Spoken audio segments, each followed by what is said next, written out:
Edmonton Sports Talk. My God, I loved it. My name's Jay Milne. Hashtag Blue. Edmonton Sports Talk. My God, I loved it. My name's Jay Milne. Hashtag Blue. Our sports update deliverer, the Coon. I'm Zachary Kubish, and you're up today. You know what, Reid? You might be on to something. All right, here's what's going on in the nest.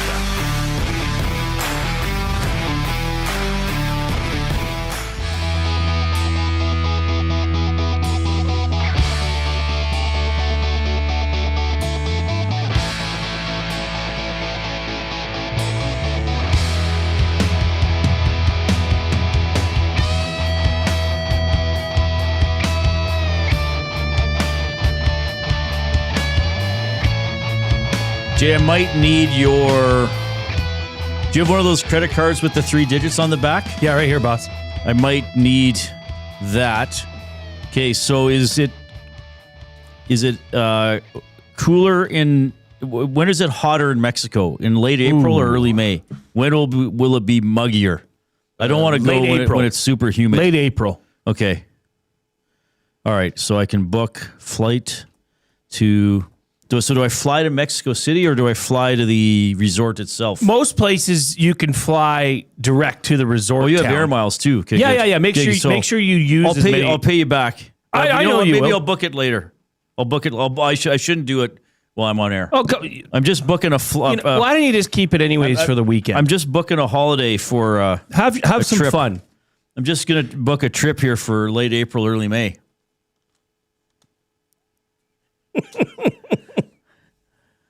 Figure that'd be a good time to take a break from work. 'Cause there won't be much going on. Won't be much going on in Edmonton. Oh, boy. You didn't know where I was going with that, eh? I had an inkling. You but did after a you while. really brought it together at the end. Thank you. Just wanted to tell people this. Now, look, I'm just saying. Math is math. It is. Numbers are numbers. Probabilities are probabilities. These are probabilities. They can change literally overnight. They could change in the next 96 hours quite drastically, depending on how your beloved Edmonton Oilers do. Percentage chance to make the playoffs, according to 3 different websites. There are people right now hating me for doing this. Just hating me. I'm opening up. It's Friday. It's Grey Cup weekend, and this is how I'm starting the show. We just want to get it out of the way, right? Yeah, I might as well do it now. Do it now. Doing it live. Getting it out of the way. Probabilities of making the playoffs for the Edmonton Oilers. What's their record now? 8-7-4. They got like a super mediocre record. Is that the right record? I don't even know anymore. I don't even know what day it is. Mitchie in the Nasty Chat. Happy Grey Cup weekend, y'all. Hope we talk Grey Cup snacks today, LOL. Probably will come up at some point. I don't know if we're not going to do a full show on Grey Cup snacks, but we're going to do it. By the way, we had a fun show. We're going to talk Oilers, of course, and I'm going to get to these numbers here right away. This is called dragging it out and teasing people.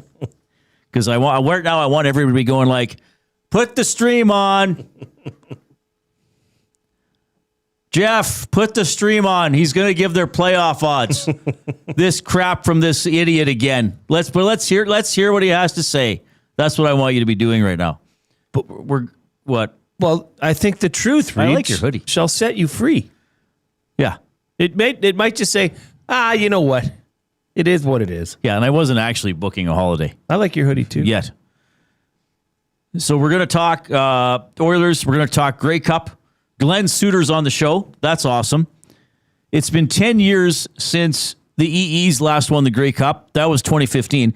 Outstanding team. Outstanding run to the championship with 10 consecutive victories. One of the best players on that team, receiver Adarius Bowman, will join us around 5 o'clock, so that'll be fun.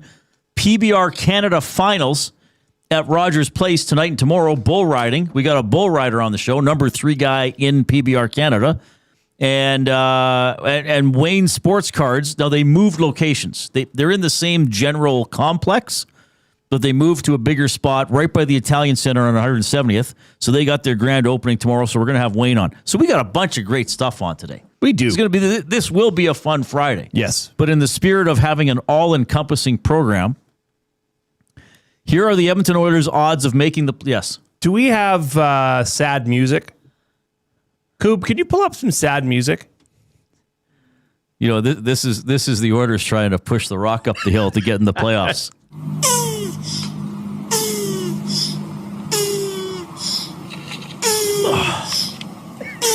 That last grunt was like 10 seconds left in the third period last night. Yeah. Sadder. Coob brings up like I feel like I'm at a taco place. Soft jazz to do the. He said sad, not jazz, Coob.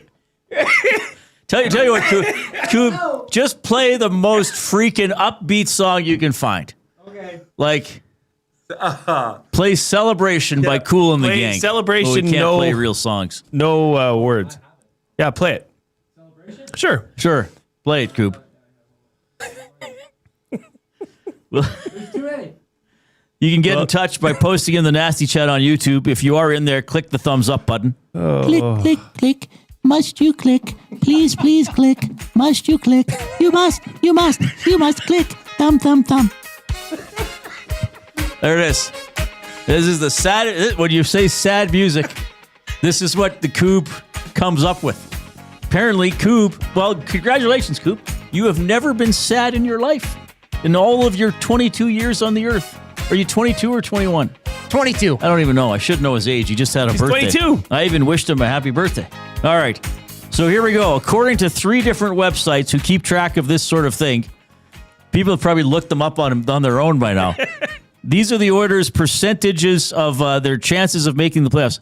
Nobody said kill the music. Keep Coop. playing, Coop. This is celebration. This is Money Puck. Good website. Now, these are mathematics. Now, we're going to see from these, clearly every website uses different methodology. Like maybe some of them, there was one website I used to go to, I don't think it's active anymore, but they would do like hundreds of millions of simulations of the remaining season every day. And it would be like, well, now you're 37.8, now you're 38.1. So they would include strength of schedule. I don't know how these all do that. Money Puck has the Oilers at 44% to make the playoffs. Okay? 44%. This is my gauger dance. Yeah, Jay's grooving to the music. So that's 44%. That's below 50. That's below 50. It's above 40. Another website, Playoff Status. I don't think I'd seen this one before. Playoff Status has the Oilers at 44% to make the playoffs. But hold on, those are both below 50. Give it to me. We got to get at least 3. So Right. the first 2 I gave have the Oilers at below 50% to get into the postseason. Not by much. It's 44. There's 3/4 of the season left. There's a little over 3/4 of the season left. But I'm just saying right now, based on these projections. But let's go to a third website. I mean, they can't all be 44. Where they're not. Hockey Reference, great website. They do a playoff probabilities page. They have the Oilers at 31.5% to make the playoffs. So I'm saying, odds are, if you want to book a trip to Mexico, Iceland, Australia, Indonesia. Where else do people holiday? The Dominican, Jamaica, Mexico, Barbados, Bermuda, Bahama. Kokomo. I'm exhausted. The odds are you will not miss Oilers playoff hockey right now. That's all I'm saying. Too much? What can we do? Numbies, Reid. They're all numbies. They're all numbies. They could change overnight. Well, they can change in the new year. They can change prior to Christmas. They can change after that major event that's happening next year. The Olympics. The Olympics, yeah. It can change. Hey, the Oilers win 3 in a row. Everything changes. Everything's good. Everything changes. Then we play the sad music. Just saying that at this exact moment in time, those are the Oilers' percentage chances of making the playoffs. Money Puck, 44%. Playoff Status, 44%. Hockey Reference, 31.5%. What's the mean there? It would be probably 39-ish. Guess it'd be a little closer to 44. Yeah. What's the reasoning for this? I like looking stuff up. You're a numbers guy. Some numbers. Noted numbers guy. I just thought, because I was like, okay, let's actually look at what it means according to some websites that, well, Money Puck and Hockey Reference are specifically hockey sites. Playoff Status does it for a variety of different sports. I thought, let's just see what these sites do that take the emotion out of it. You know, it's not like the conversations we have and we get messages from people, oh, they're terrible, or other people saying, hold on, they'll turn it on later in the season. These websites take their guts out of it. They take their hearts out of it. There's no hunches. It's like here's numbers based on the probabilities, their remaining schedule, where they are right now, all that kind of stuff. Now, there's a bunch of different factors that could have an impact on it. But yeah, as of right now, the Oilers have a .526 points percentage. That's not great. That's the 11th best points percentage in the Western Conference. But it's so early. Again, they win 2 or 3 in a row. Everything could change. I just wanted to give some context there. Probably one that people don't enjoy. You're happy to get in touch and tell me off by posting in the nasty chat. I think you're just being honest. On YouTube. I mean, you're just relaying numbers. I just got numbers. That's all. I just looked stuff up. Why not? You can post in the nasty chat on YouTube. If you are streaming us there, click that thumbs up button as well. No reason we can't finish the week with a 100 thumb show. You can also email reid@edmontonsportstalk.com, jay@edmontonsportstalk.com. You can text the afternoon inbox, 780-218-9999. That's presented by River Cree Resort and Casino, home of Tap 25 Restaurant, where the entire menu is 50% off 7 days a week from 2 to 5 p.m. I mentioned YouTube. Maybe you got us on an audio stream, iHeartRadio, TuneIn Radio. Thank you for doing those as well. Give that what they have versions of thumbs up and favoriting things as well. So make sure you do that. Edmonton Sports Talk presented by Play Alberta. How you doing, buddy? Oh, I'm doing great. Yeah, thanks for giving me your credit card. That was a little alarmingly how willing you, even though you knew it was for a bit. How do I know it was for a bit? I was a little alarmed. Well, fair enough. A little alarmed. I would trust you with my credit card. Would you trust me with yours? Yes, but I still wouldn't want to give it to you. I wouldn't want you to have it for the weekend just in case you lost it. But if you just wanted to look at it, maybe play with it. It's a toy. Yeah. I need a credit card and a toy oven. And what do they call that? The Baker's Secret? The Fisher Price oven? What was it called? Little Baker or? It's slipping my mind. Oh, I used to put Coob very frustrated. He doesn't know. Gee, hey, play a sad song. I used to put Coob. That's young better, Coob. Stared at its baker. This could be almost sensual. It's a bit of a tango, isn't it? Well, how do you see what Terry the Turtle thinks What does of the this? turtle think of this music? This is a turtle trying to learn a dance step. No, cross over. No, cross over. 1-2 step, Have you Terry. seen how 1-2 slow I am? step. I can barely take a step forward. Now you want me to cross over? Come on. Oh. Okay. We are you are in for a show. I'll just tell you that. Yeah, I think it's going to be a good We're show. off to a rip, roar, and snort and start. Benny's blind rankings coming up. Oh, yeah. I don't even know what we're doing. It better be good. The heat's better on be. Benny. But He's no practicum student that I can let up on now. He's an employee. Yes. Yeah, so it better be good. Yeah. A lot of pressure on Benny. Glen Suitor coming up at around 4 o'clock. That'll be fun, and we'll talk some bull riding. That's all in the first 90 minutes or so of the show. We're with you until 6 o'clock. Full 3-hour show today. Not interrupted by Oilers hockey for the first time this week. All right, let's get to the afternoon headlines, and they, of course, are presented by 100.3 The Bear, Edmonton's best rock. Stream them on iHeart today. This is Chet Palmer with your sports report. The Oilers woke up too late again and lost in Columbus. The only thing more annoying than that cannon is having to listen to my brother-in-law gripe about the ponies.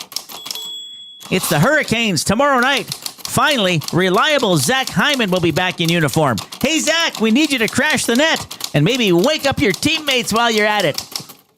Do you have your wings ready for Grey Cup Sunday? It's the Green Gophers against the French Falcons. It's watermelons against poutine. It's Mace versus Moss. Hey, Commish, is that a rouge in your pocket or are you just happy to see me? I'm Chet Palmer. Good one. Chet bringing the heat for Grey Commissioner Cup. Johnston walking around with a rouge in his pocket.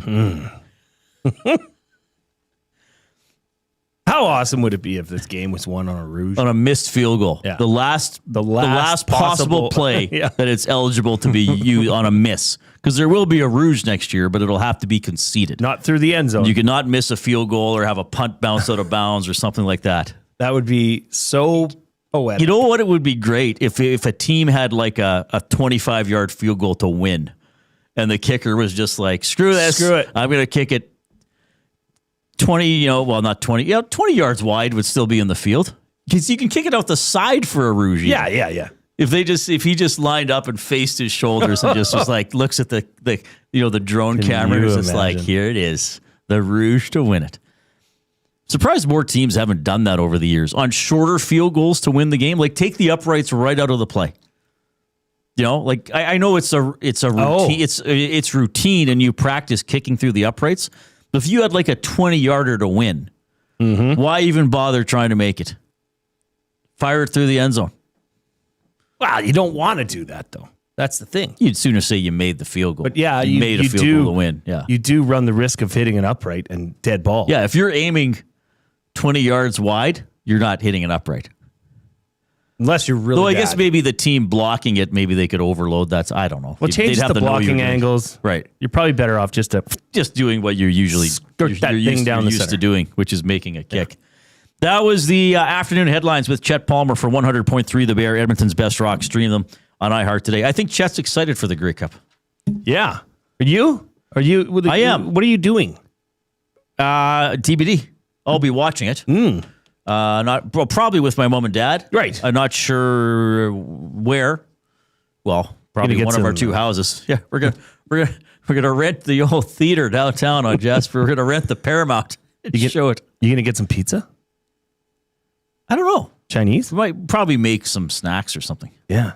What are you guys doing? Tell me more.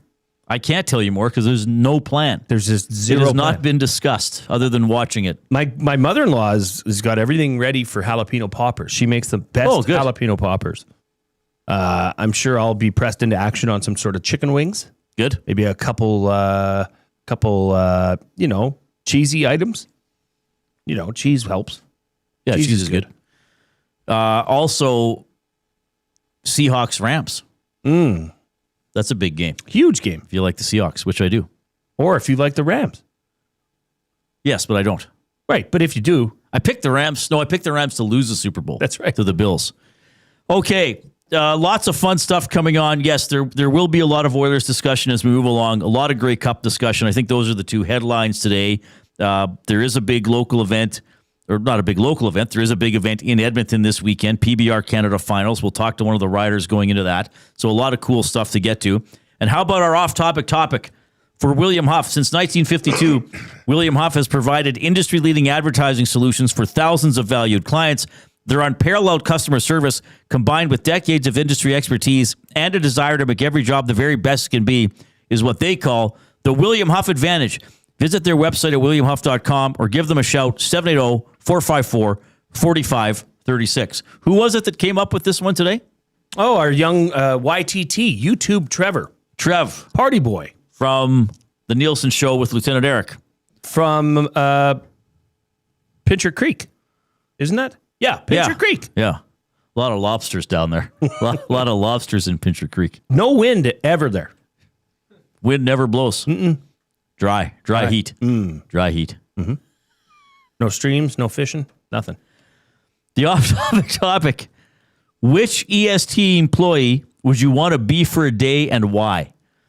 Which Edmonton Sports Talk employee would you want to be for a day and why? Now, does this mean they actually inhabit our body for a day or they do our tasks for a day? No, I think they just are you for a day, not actually physically you. Okay.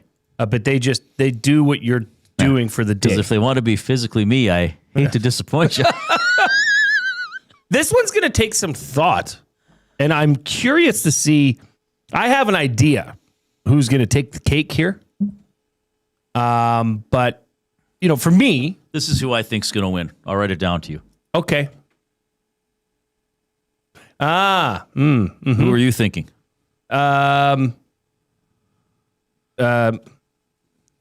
Share notes in class, are we? Oh, interesting. Okay, I never thought of that either. Yeah, both good.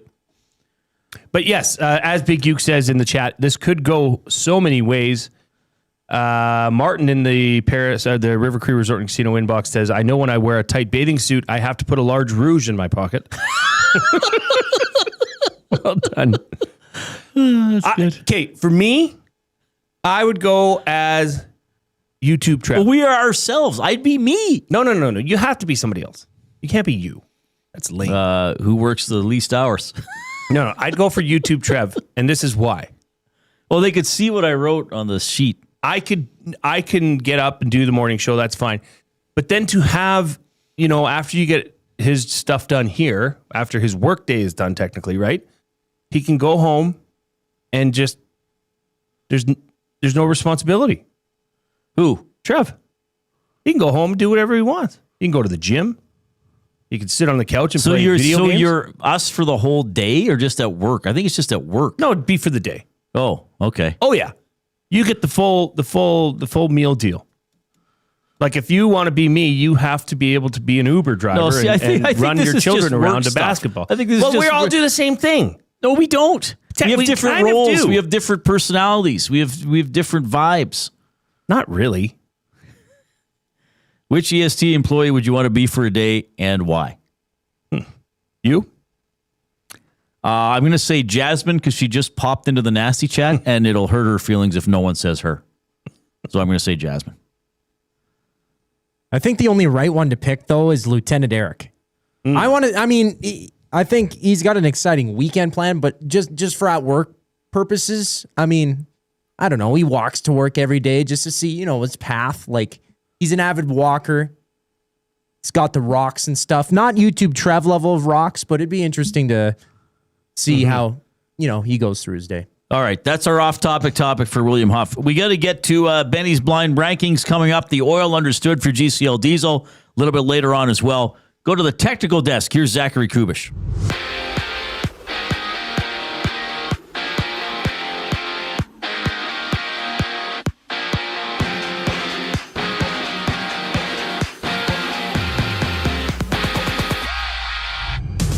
The Oilers have loaned Ike Howard to the AHL. He scored 2 goals in 17 games for the Oilers this season, and Troy Stecher has been placed on waivers after suiting up in 6 games for the Oilers. From New Jersey, Jack Hughes is expected to miss tomorrow's game against the Capitals after suffering a hand injury at team dinner last night. His return to play is unknown, and there's 4 games on today's slate. 1 game wrapped up.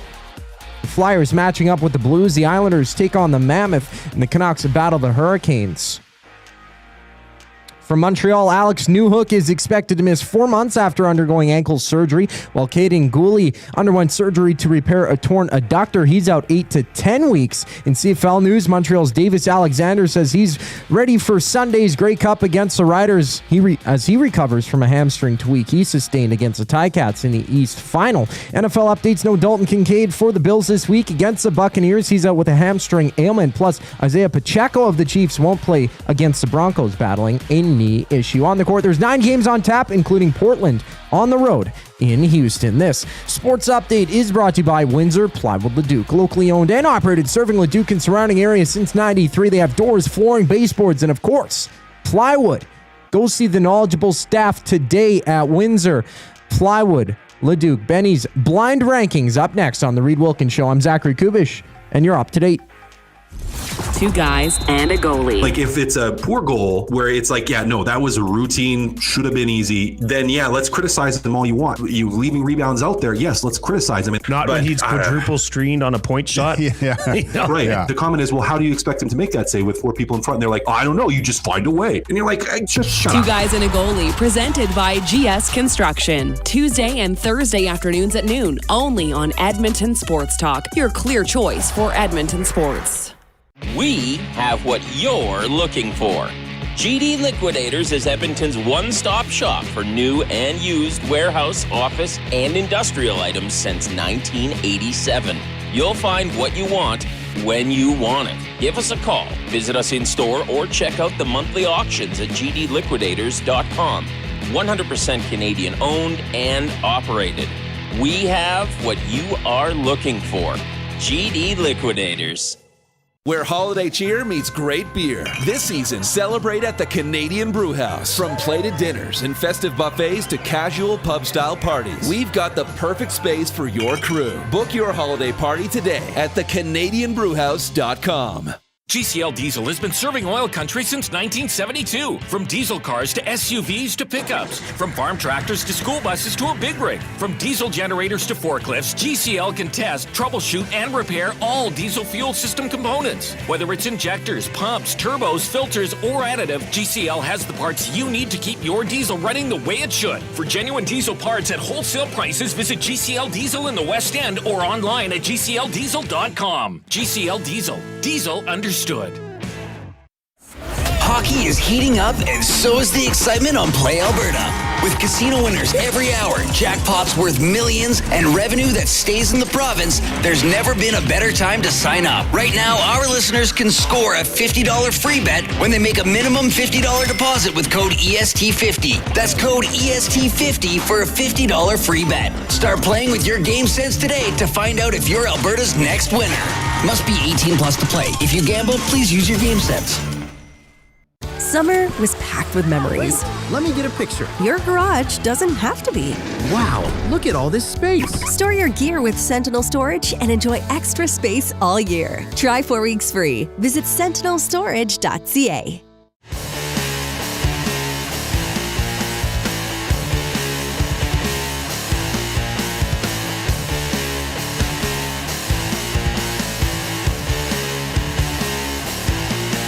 Oilers at Carolina tomorrow, 4 o'clock. Oil Stream GCL Diesel pregame show hosted by Tom Gazzola. Game at 5, and then Tom leads the charge after the game with the postgame show. Oilers with a loss last night to the Blue Jackets.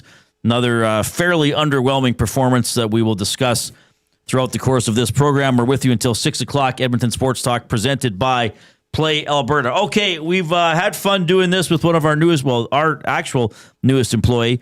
Part of the afternoon debate for the Edmonton Garrison Memorial Golf and Curling Club.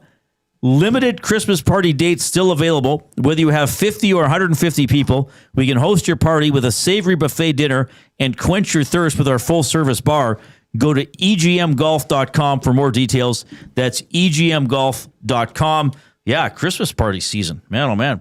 I would not be surprised if some offices maybe even have their Christmas parties this month, still in late November. It's not like out of place. Right. Because you don't want to go right up to and then people are gone for the holidays or taking time off around the holidays. Have we heard anything about an EST Christmas We have not, but we had one last year. Didn't we have it in December?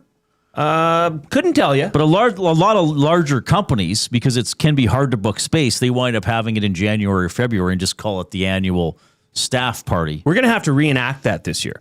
Because didn't my wife drive me and we picked you up and then we came to work and then Coob drove us over to West Edmonton Mall? Isn't that what happened? Well, yeah, that's right. Yeah. Because we didn't have vehicles. Yeah, we didn't have our vehicles here. That's right. Yeah. That was fun. Scintillating. We should do it again. We'll do it again. Or maybe Benny can just pick us all up. Mm-hmm. Does Ben drive? I do. Are you old enough to drive? Yep. Ben Thompson is here for another edition of Benny's Blind Rankings. All right. I forgot to do my work for this. Yeah. Write down. I wrote the numbers 1 through 5 on a sheet of paper. 4, 5. What are we ranking anyways? We're going to blind rank Grey Cup halftime performances all time. Based on? What do I base my rankings on? Your memory. Viewers? Just how well it went. I don't remember any of them. For me? Yes. I don't remember any of them. I don't remember who did it last year. I know Shania did it. You want me to tell you who did it last year? Well, so now we know they're not on the list. Okay, so can we not just base it on how much we'd like this band to do our halftime show? Let's do that. Yeah, it's because I don't really remember. I don't know that you have to remember it, but you have to be able to say whether you like it or not. Okay. Yeah.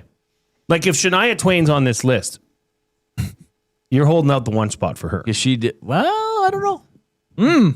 All right, bring it on. All right. I'll lead you guys off with Keith Urban. Please participate at home. Yes. Good day, I'm Keith Urban.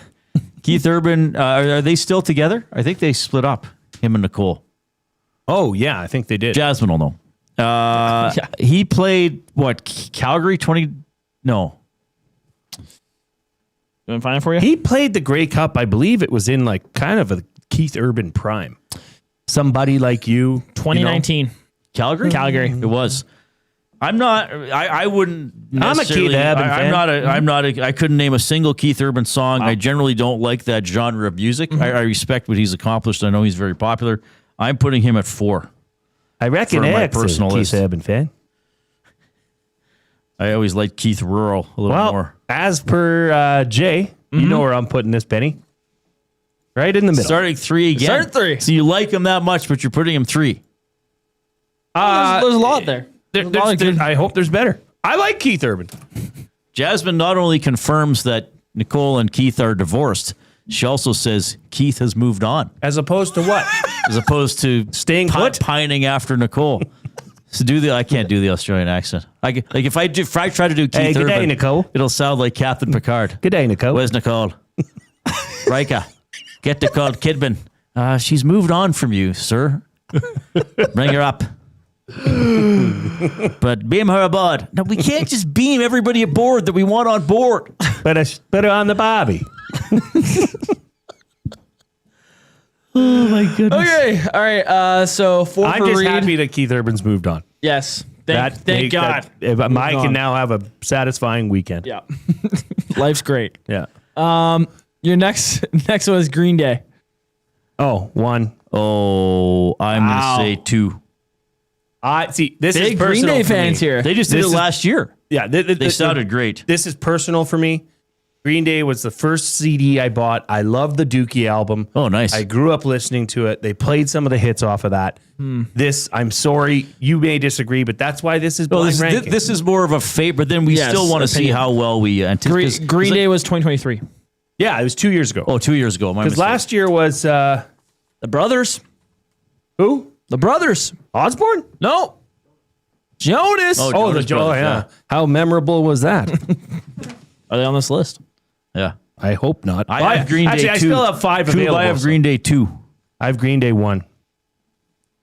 He's doing it on the YouTube there. Okay. Alrighty. Next is the last time the Eskimos won the Grey Cup.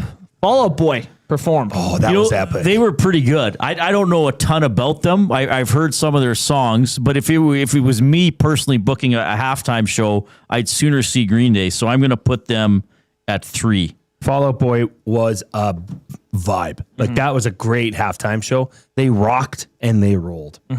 2. Fall Out Boy 2 for Jay. Okay, I'm actually quite happy with my list so far. Me too. Reid's got 1 of 5. The 3 people I have, the 3 groups I have, or the 3 performances I have ranked. Like if I had to book a personal halftime show, this would be my order of preference right now. I think I have Keith Urban a little high. I probably should have put Keith Urban 5. Then again, we'll see. Go on.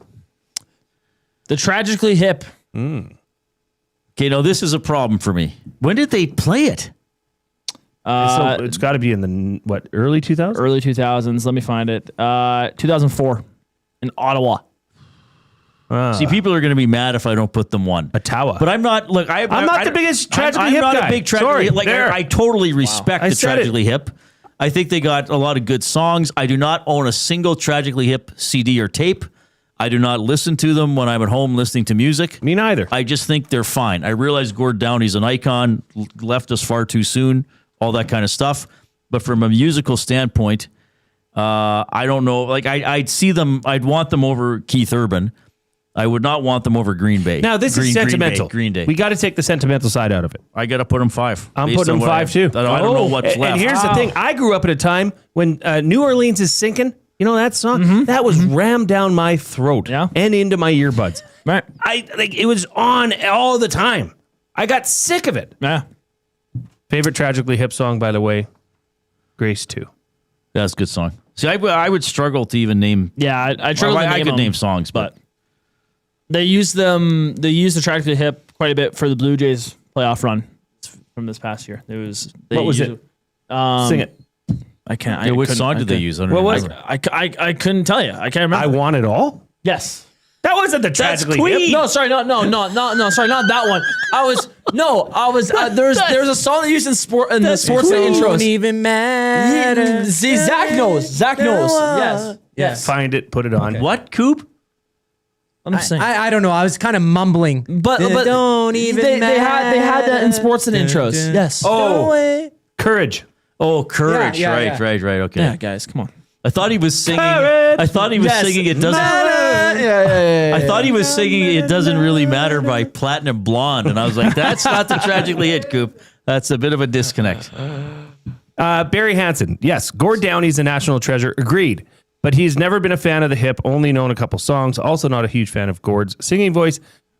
You know, it's okay to have your own opinion. Yeah. That's what Reid and I, we both put them at 5.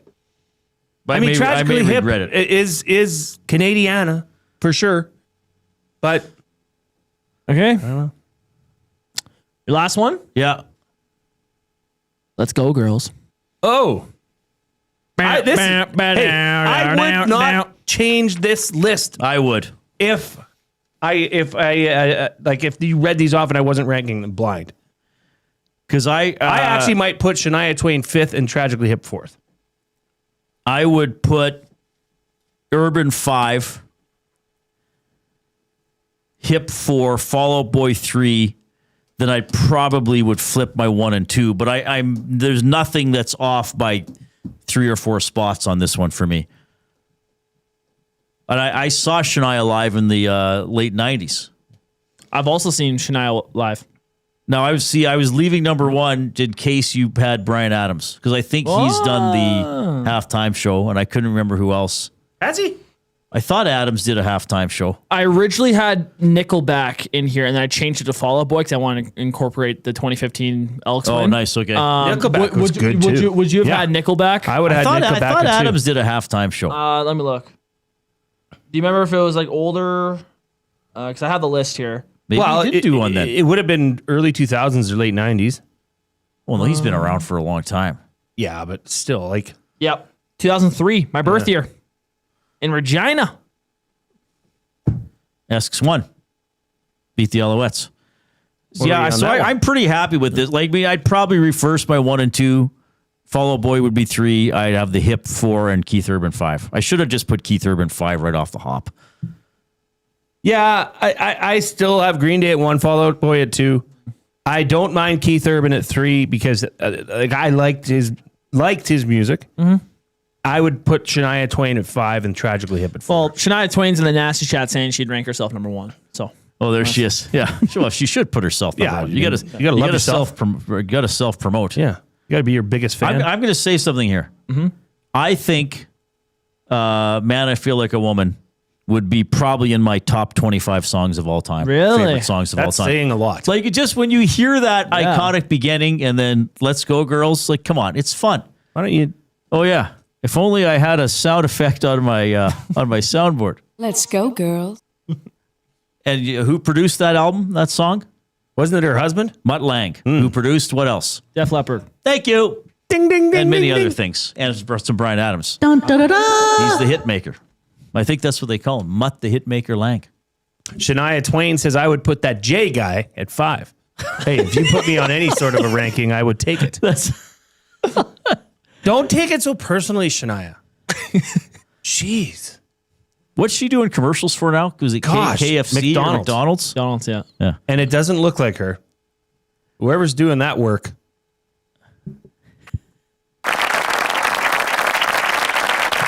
That's what we call the Lord's work. That is, for her. Like I just, so many people get that kind of work done and it goes the opposite direction. They look worse. Yeah. Oh, did we see this Bombers news? Mike O'Shea will return in 2026 as head coach. Did we announce that already? It's come on the last 15 minutes, so he's not going to the Argos. The Bombers are going to get their wrists slapped by the CFL. News blackout. Then again, as if it's news if he's staying. It's not. They'll just argue like, what? Yeah, what? We didn't know. He's our coach. It still is. Just confirming it. Ben, that was fun. You can stay for another week, at least. Yes. Thank you, Reid. Thank you. I'm so thankful. Betty's Blind Rankings, part of the afternoon debate for the Edmonton Garrison Memorial Golf and Curling Club. EGMGolf.com to get more details about their Christmas party dates and other things they have going on. We golfed there this summer. It was a blast. It was. Oh, sorry. We excluding you, Ben. Sorry. Benny's like, well, I didn't get to go. All right. What about me, We guys? got Oil Understood coming up. We have Glen Suitor coming up from the Grey Cup. And we'll talk about some bull riding when we get back. Going to be a fun show. The Oil Stream. Tomashek, waiver exempt. Lazar, if you did waive him, pretty sure nobody's taking. Quite frankly, Tom, I think there's a chance Lazar could get claimed. I doubt that. Because he's a right shot center who doesn't make a lot of money. Stetcher is, now I guess if you claim a guy, he's got to be on your NHL roster for a month. I think it's possible they would get claimed. The Oil Stream, presented by Boston Pizza. Monday, Wednesday, and Friday afternoons at noon. Only on Edmonton Sports Talk. Your clear choice for Edmonton sports. Running your own small business takes courage, and as it grows, so does your team. That's why Alberta Blue Cross offers health, dental, life, disability, and wellness benefits designed for small businesses, because we know a healthy team means a thriving business. Join over 5,000 Alberta businesses who have chosen us to help their business grow and succeed. Alberta Blue Cross takes care of you and your employees, so you can take care of your business. Visit ab.bluecross.ca to find a plan that's right for you. At Firehouse Subs, our subs are freshly toasted, stacked high, and crafted to satisfy. Each sub is piled high with premium meats, melty cheese, and toasted to perfection. Firehouse Subs brings bold flavor to every bite, all served on a freshly toasted roll. But we're not just feeding Edmonton, we're fueling it. Dig into the brisket hat trick, piled with slow-smoked brisket and melty cheese. Or go to the Firehouse Subs fan favorite, the Hook and Ladder. Made to order with smoked turkey, honey ham, and Monterey Jack cheese on a perfectly toasted roll. With 15 Firehouse Sub locations across Edmonton and the greater area, it's easy to grab a hot and hearty sub close to home. Firehouse Subs. Hot, hearty, made to satisfy. Looking for quality building materials and friendly advice? Visit us at Windsor Plywood Leduc, family owned and locally run since 1993. From interior materials for doors, flooring, baseboards, and all the finishing touches to all you need for your outdoor projects like cedar lumber for decks and fences. Plus, all the plywood you'd need. Our full-time on-staff carpenter can help with anything odd-sized or custom. And from domestic hardwoods to exotic selections, we've got you covered. And if we don't have it, we'll track it down for you. Windsor Plywood Leduc. We're the experts you need to know. The River Cree Resort and Casino features the best in live entertainment, including international U2 tribute band, Desire, November 14th. Performing decades of U2's greatest hits, it's Desire, November 14th at the River Cree. Tickets for this show and more at rivercreeresort.com. River Cree Resort and Casino. Excitement, bet on it.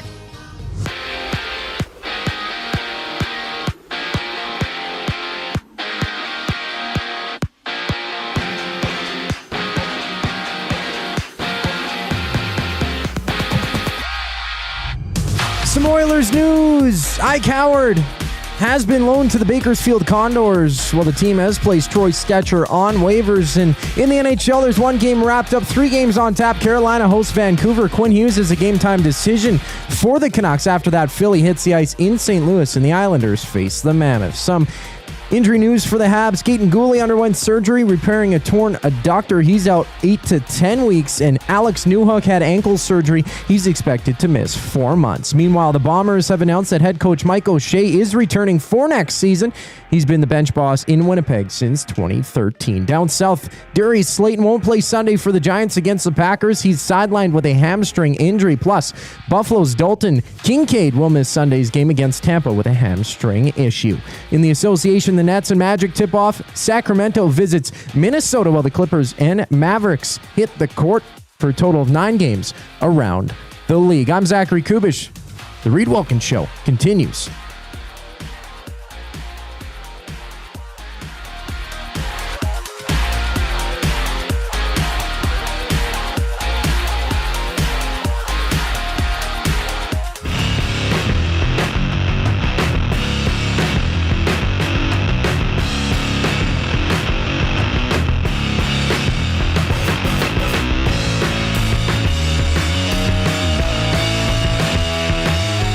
So something very important today, and we need you to participate in this. Well, quite frankly, this doesn't even work unless you participate. So we do this before the big games. We do this before the Super Bowl. We do this before the Grey Cup. And we do it before the Stanley Cup Final, which last year involved the Oilers, the first year of us doing the show together, Jay. Can you resend a link? I'll email you or text you right now. So we need you to predict the Grey Cup, the winning team, the final score, and then some other prediction about the game. And that can be something silly if you want. So we're going to give our predictions probably around 5:15, 5:20. But what we do is we compile all the picks that you send in. And if anybody nails the winning team and the final score, we got to find something for them. We don't know what it would be. No, I've never, all the years I've done this, because I used to do it on Inside Sports, nobody's ever nailed the final score. What about a signed framed photo of you and I? Sure. That's what we'll say. Yeah, we can get that bait up easy enough. Mm-hmm. Okay. Now people aren't going to enter. So with a cheeky message on it. The Big Uke. Riders win 31-24. There'll be 3 rouges and 1 double doink. Yeah, I'll keep track. That's a good one. So Jay's going to compile all these. So that'll be pretty fun.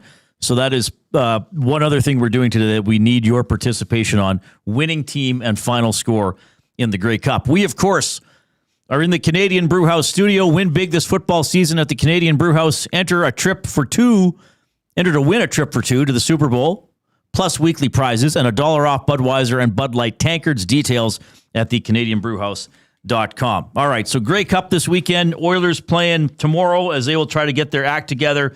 There is action at Rogers Place, even though the Oilers and the Oil Kings are both away. We got the PBR Canada Finals going tonight and tomorrow. So this is a pretty big deal. We're going to go to the Oil Country Towing video hotline. Oil Country Towing, Edmonton's most trusted 24/7 roadside rescue team. Fast, safe, and reliable for over 15 years. Whether it's game day or a snowstorm, we work as hard as your favorite team to get you going. Call 780-986-6088 for all your towing needs. Bull rider Jake Gardner checking in. Jake, you're on with Reid and Jay. How are you doing, buddy? Good. Can you hear me? We got you loud and clear. Loud and clear. Thanks a lot for doing this. I know you got to compete. Now, are you like, because I cover the NHL, some goalies don't like to talk on game days. Is this bad mojo for you? I don't think too much into it. This is just conversation to me, and I'm happy to do it. Okay, good stuff. So let's get the lowdown here. You're number 3 going into the finals. Is that true? Yes, sir. I think I'm about 100 points behind Jared. Okay, so what do you have to do to make up that ground and be the champ by Saturday night? Well, I'm going to have to win some of these rounds. So I'm going to have to place, we have 3 rounds of competition, and then we have a final round. So these first 3 rounds, there's 20 competitors. I'm going to have to draw a good bowl, and I'm going to have to win each round. So I'm going to have to make up a little bit of ground, but I just need to do my job, and I guess we'll see how the cards fall. Okay, so you're at Rogers Place, big hockey rink. Is this the biggest venue you're going to be in this year, or where are some of the other places you've competed this year?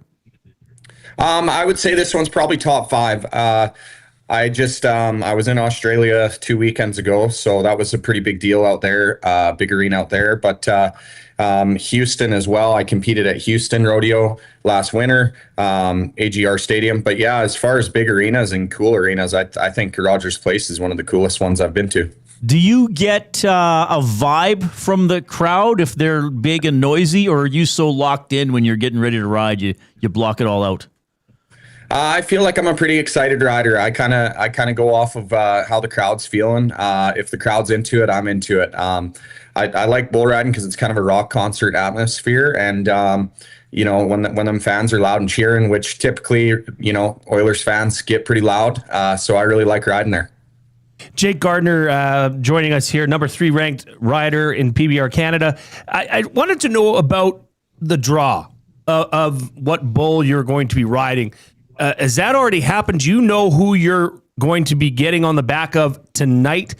And is there a handbook? Is there a book on all these bulls that you can go through and say, this one pulls this way, this one sends me this way? How does that change your, I guess, approach to tonight's draw? Well, the draw comes out about, 2 or 3 days before. They for these finals, they select the best bulls in Canada to come here. So we've seen most of these bulls all year. So a guy kind of has an idea of what you're going to be getting into.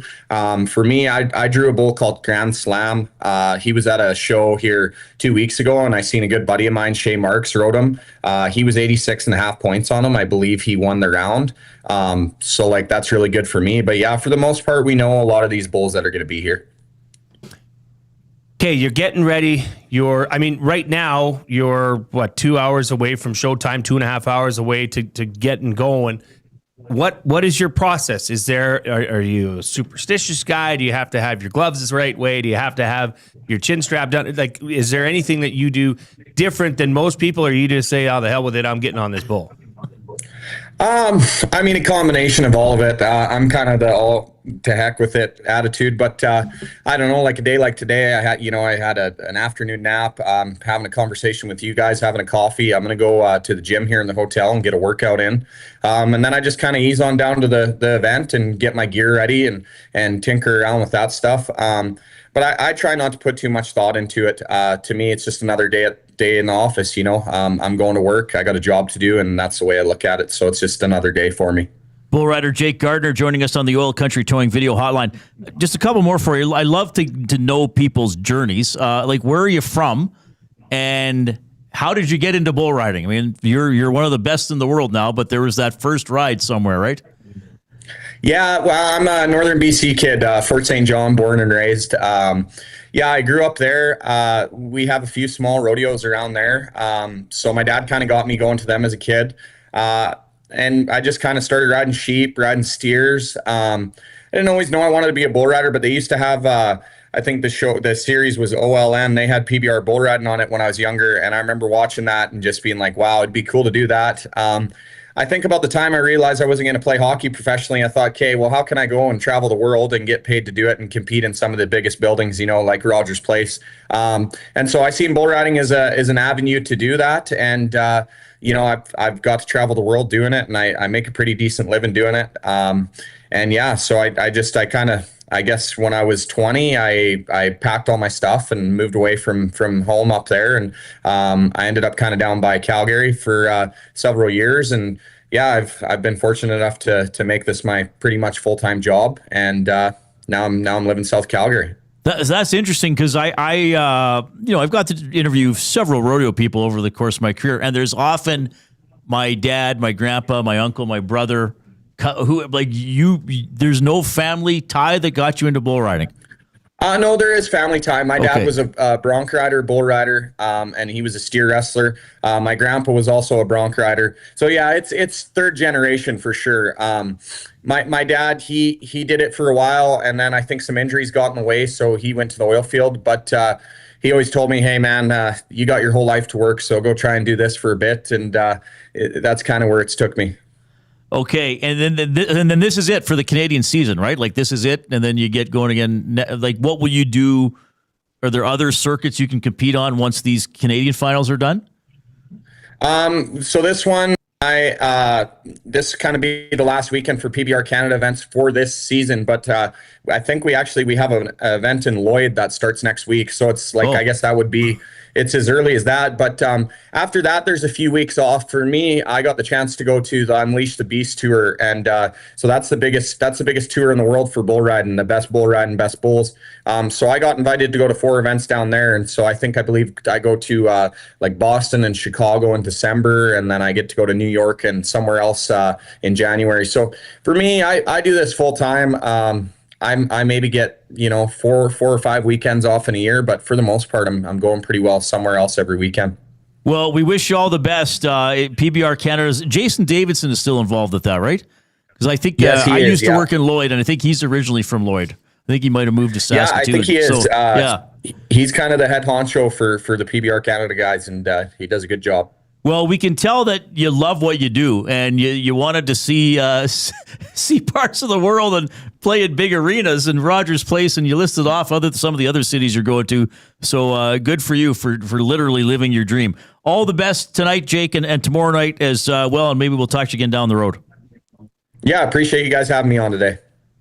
Jake Gardner, number 3 ranked bull rider in PBR Canada. So he was saying he's got to have some good rides this weekend to get to number 1, but having a pretty good season. I know I say this all the time, but I love talking to people who love what they do. And you can tell that he's all in. He's fully invested in being a bull rider. Oh, yeah. Yeah, no, that was fantastic. Really good stuff. So that's tonight, tomorrow at Rogers Place. And go to the PBR Canada website if you want to learn more or see if you can still scoop up some tickets. Okay, we better get this in. It's play. I'm going to start that over. That misfire. It's play. He's Jay. It's today.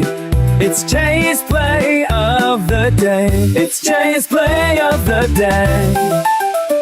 Jay's play of the day. Presented by Play Alberta. Gaming made easy anytime, anywhere. With Play Alberta, you have a full casino experience right at your fingertips. Play from your phone, tablet, or computer whenever works for you. Download the Play Alberta app. Get started with a $50 casino bonus. So you put in $50, you put in the promo code EST Casino, you get the bonus. Play smart, play local, and remember to use your game sense. Okay, so I went back and I looked, because this is obviously going to be a Grey Cup Jay's play of the day. 2024 Grey Cup, there was 19 first half points. The total points in the game was 65. Oh, 2023, there was 24 points in the first half. Points in the game, 52. 17, 47. 17, 58. 58 points in the second half? Which one was 58 that? total. 58 total. Well, in still, 2021. That's a lot, yeah. So there is a trend of a feeling out period in this game for both teams. You've seen it happen before where it's a little bit of a slower start to the Grey Cup in the first half and then fireworks in the second half for an excellent finish. Okay. I'm expecting that to happen on Sunday. I've said this all week. I am on Saskatchewan. I just think that they are the better team. So I put together a little parlay, and the number's quite juicy. I've got Saskatchewan to win on the money line. The first half total, under 26 points. Okay. First half total, under 26 points. But the game total, at the end of the game, over 45. Oh, wow. Okay. So I got really deep in the weeds here. Saskatchewan money line, first half, under 26, total points, over 45. That is boosted to plus 440. Oh, wow. That's 4.5 to 1. If you want to get involved, head over to playalberta.ca, click on sports, click on EST specials, and you will find Jay's play of the day. You have some time to think about it because that'll come off when that game starts. I believe it's going to go till 4 p.m. on Sunday. So head over to playalberta.ca and always remember to use your game sense. It's Jay. It's play. He's Jay. It's today. It's Jay's play of the day. It's Jay's play of the day. Jay's play of the day. Jay and I will make our guaranteed to be correct Grey Cup predictions in about an hour and a half. Adarius Bowman, 2015 Grey Cup champ with the Esks, is going to join us. We'll chat more about the Oilers, some of their moves today, and the game ahead against the Hurricanes. And Glen Suitor from the Grey Cup from TSN coming up after the 4 o'clock break. The Lock Shop. We've been operating our league for 10 years. Matthew, I want to get the helm. But again, we've been banging this drum. And I mean, we're both football fans here, you and I, Huss, both of the NFL and CFL variety. You got to be blind and deaf to not understand how fantasy has impacted NFL fans here in Canada. And why not dream and why can I not do the same? The only quiver I have, if you're going to roll out a season-long fantasy, you best damn do it right. The Lock Shop, weekday mornings at 11, only on Edmonton Sports Talk, your clear choice for Edmonton sports. Looking for flooring? Paramount Flooring has it all. Sales, service, and expert installation with options for every style and budget. Open 7 days a week. We've got you covered. Quick delivery and in-stock deals. Plus, EST listeners get 10% off. Visit ParamountFlooring.ca today. You've always known GCL Diesel as the experts in diesel fuel systems. But did you know that GCL is also your source for turbochargers and turbo repair? As a turbo supplier for Garrett, Borg Warner, and Holset, GCL can provide genuine original equipment turbos at wholesale prices. Whether it's diesel, gas, natural gas, or performance, we can provide you with the turbo or custom repair you require. Turbo questions? We've got turbo answers. Visit us in the West End or online at GCLDiesel.com. GCL Diesel, turbochargers, understood. Get ready for a feast like no other. 40-ounce steak night is back this November at the Canadian Brewhouse. Sink your teeth into a hand-cut 40-ounce ribeye with all the fixins for just $49.99. Tickets available now in store or at thecanadianbrewhouse.com. Wisconsin, Johnson, whoa.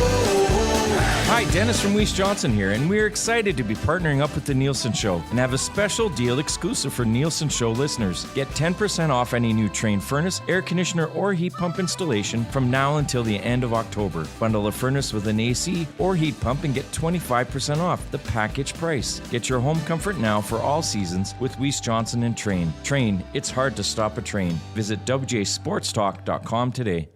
You've heard the name, but what does it mean? For over 66 years, William Huff Advertising has supplied signage from screen printing to digital to LED with design, production, and install in-house. It's a one-stop shop for all your signage needs. Edmonton owned and operated, William Huff has been trusted by the biggest companies and teams in the City of Champions and many others across the country to do the job. If you're looking for a way to get the word out about your company or event, they are the answer. Go to www.williamhuff.com. Their results speak for themselves.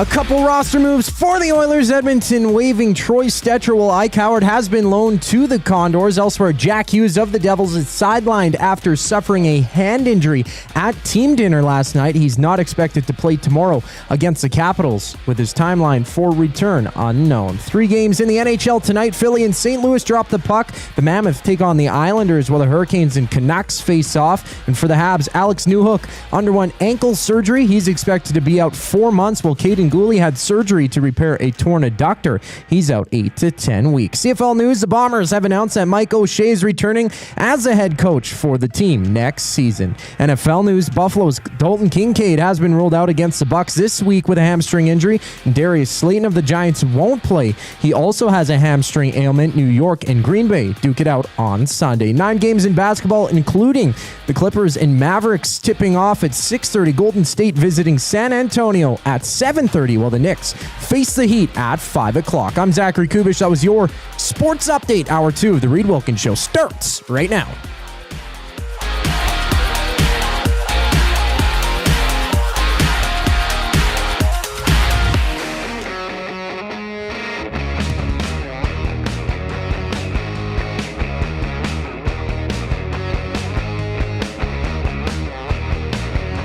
All right, so we asked for your Grey Cup predictions, and we're going to save them. So we like the winning team and the final score, and then an extra prediction. You can be silly if you want. Spency 5 Centsy has Riders 24-21. Orange Gatorade poured on the winning coach. That's a good one. Mike, the Michigan fan, saying the Riders taking it 33-25. He's giving exact stats. Harris, 237 yards, 2 touchdowns. Davis Alexander, 47 rushing yards and 1 rushing TD. He just gave certain ones. Interesting stuff. Keep sending those in.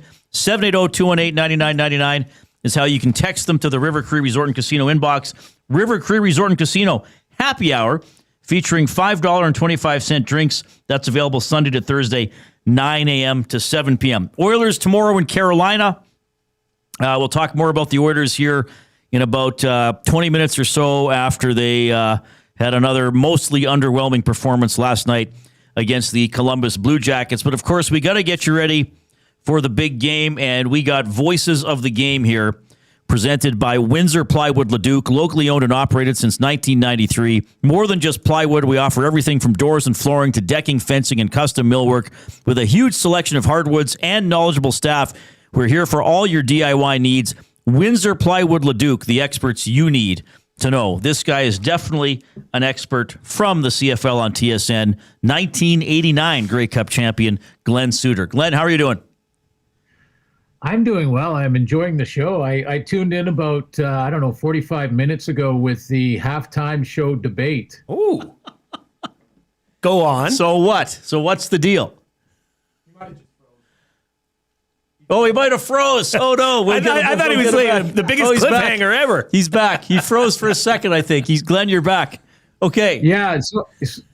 Sorry about that, but I don't know what you heard, but I was listening to the list of the halftime shows, and I have now made my list. Oh, right. Now, good.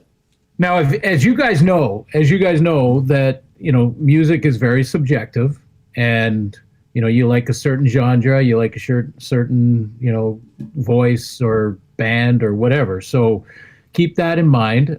There's a real Canadiana angle to mine that I always appreciate. But I'll go right now with number 5 is Bryan Adams in Saskatchewan. Good Canadian kid. Lovely. And by the way, Bryan Adams, if you've ever seen him live, sounds like you're playing the record. I mean, you could turn away and just hear him live, and you'd think we're listening to the I guess it's a stream now or whatever they're called, but we're listening to the record. He's that good live. That's number 5. Number 4, Shania Twain, and this one, Shania Twain, Edmonton in the 90th Grey Cup in 2002. And there's a little personal story here because I was working with CBC at the time, and we were doing the panel with Brian Williams, and Shania came in to do an interview with us on the panel. So I got a chance to actually meet her, and I'm going to sound like I'm name dropping here, so I apologize for that. But I get to meet Shania, and I ask her about the Grey Cup, like how much do you know about the game and football? She goes, every year at Grey Cup, we get the whole Twain family, the whole group together, all our friends and family, and we have a Grey Cup party. And she even remembered back to, was talking about plays from 10 years past and favorite plays of hers. And I thought, wow, she's legit Canadian watching the Grey Cup every single year with her family. So that she gets on the list for sure. Number 3 for me was the 100th Grey Cup, not Bieber, but that night, Gordon Lightfoot also played. Oh. And that was the 100th Grey Cup, so it was the big, huge, show. And to hear Gordon Lightfoot, again, got to meet him on the sideline in the rehearsal time. And my son plays guitar, and he's a singer, went down to Nashville and all of that.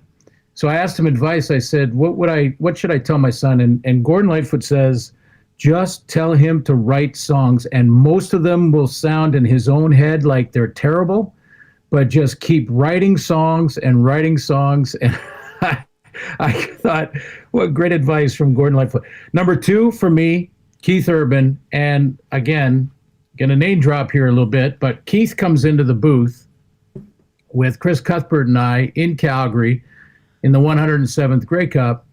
And he has been briefed by his people or has actually Google searched both Chris and I. And he walks in a commercial break because we're going to interview Keith Urban, in the game. And he knows Chris does hockey. He wants a hockey prediction. He wants to know about Chris Cuthbert's background and when he called the Olympic game and all of those things. And for me, it was my birthday was right around the same time. And he walks in and says, so happy birthday, Glenn. On the air, Keith Urban sings me partly the whole happy birthday song.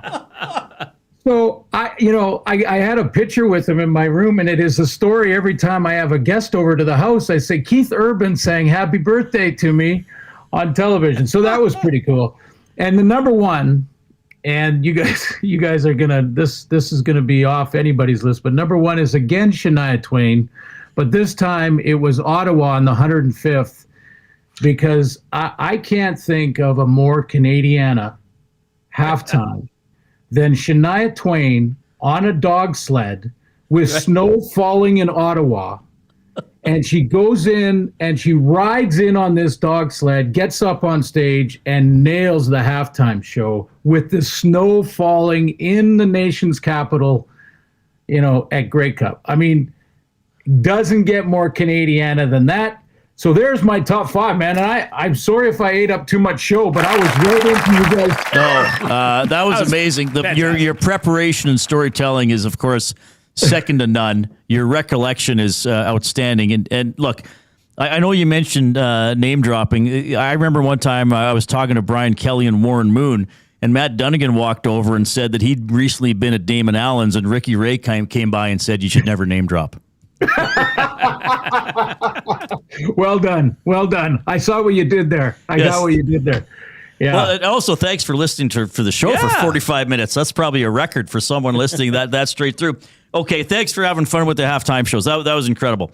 We got to dive into some of the stuff going on. The commissioner spoke today. I was reminded of that because all of a sudden Dustin Nielsen started group texting everybody season-long fantasy, but he was so excited like he couldn't type it. He was like, and then it was like he finally organized his thoughts and was like season-long fantasy. But this commissioner, for a lot of people, is known as the guy who changed the rules. So I'm wondering how much he spoke about that today, or maybe if anything else, a thing or two caught your ear from Commissioner Stuart Johnston. Yeah, there was. And it was, I thought in my time covering this game and being to every one of those commissioners' address, this one was maybe the best. And I don't, I know there's going to be a whole bunch of people that think, well, he used to be your boss, so of course you're cheering him on and things like that. So they can say that if they want, but I have no mandate to say anything positive or negative. I can give my own opinion. And I thought he nailed it. First of all, fantasy is absolutely necessary. Dustin's been pushing it for a while. I know he's actually talked personally with the commissioner about it because I was in the conversation. We were sitting there and he was adamant about how important it is. And the commissioner was all ears and he agreed. Stuart said, we have to do it to engage. And he said, it's funny because people sort of think that fantasy is about kids, and it's not. Fantasy is about us. It's about sports fans. And you know what it's done with the NFL. It's put it on another stratosphere. So, yeah, I that was a big one. He talked a lot about the metrics and some of the stats and data that, our ratings are up for the third straight year in a row. So 3 straight years of rating increases.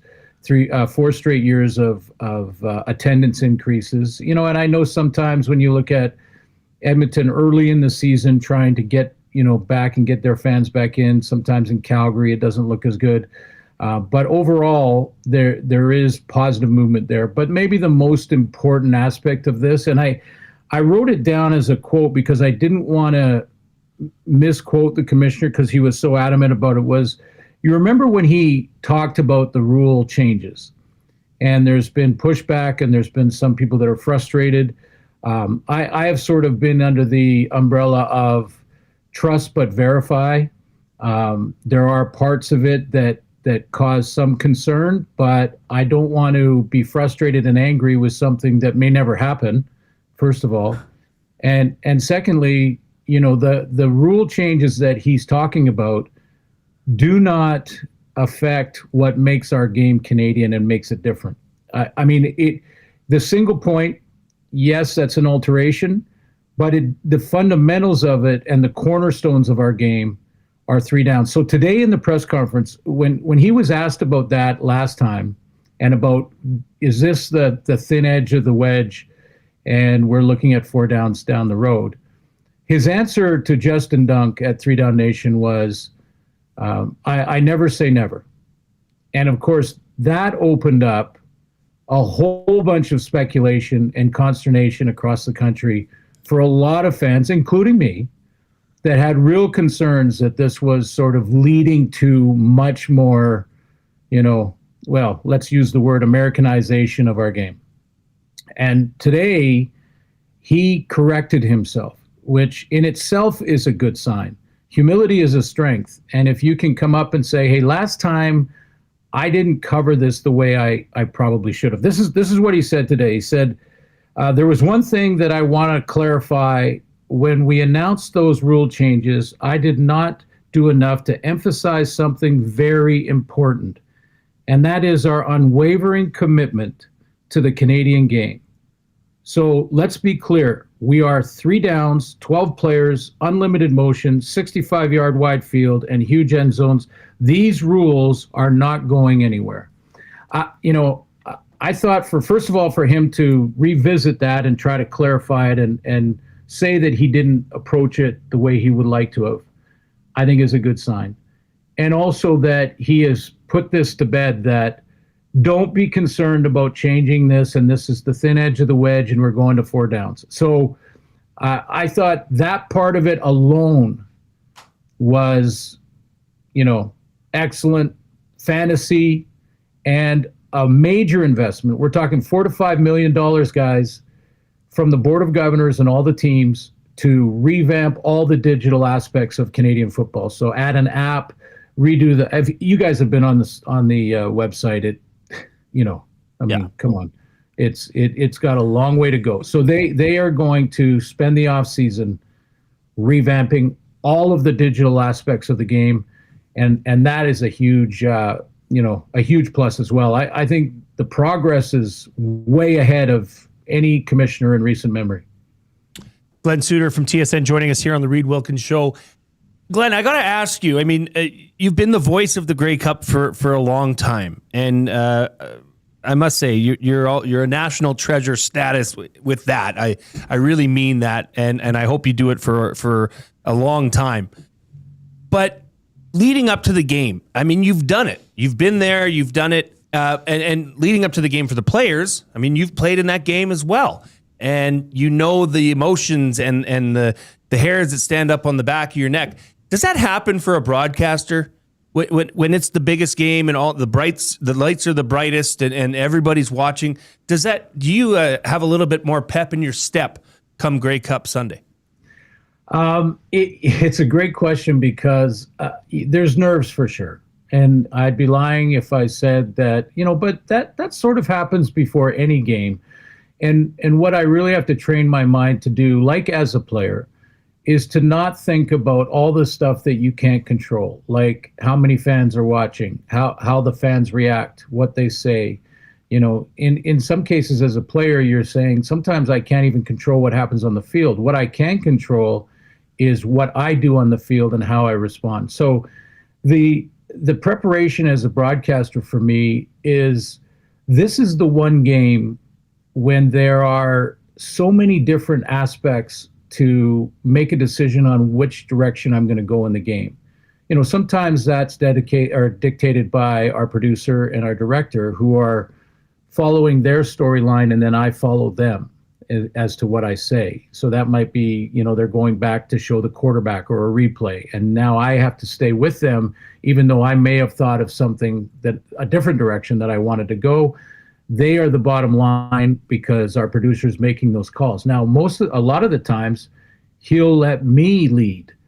And, when I lead, after the play is called by Dustin, or in this case, it'll be Rod Smith, once the play is called, then there's so many different directions. So, for instance, in the regular season, we're talking about the players, their abilities, their stories, what they did during the year, what they've done the last week.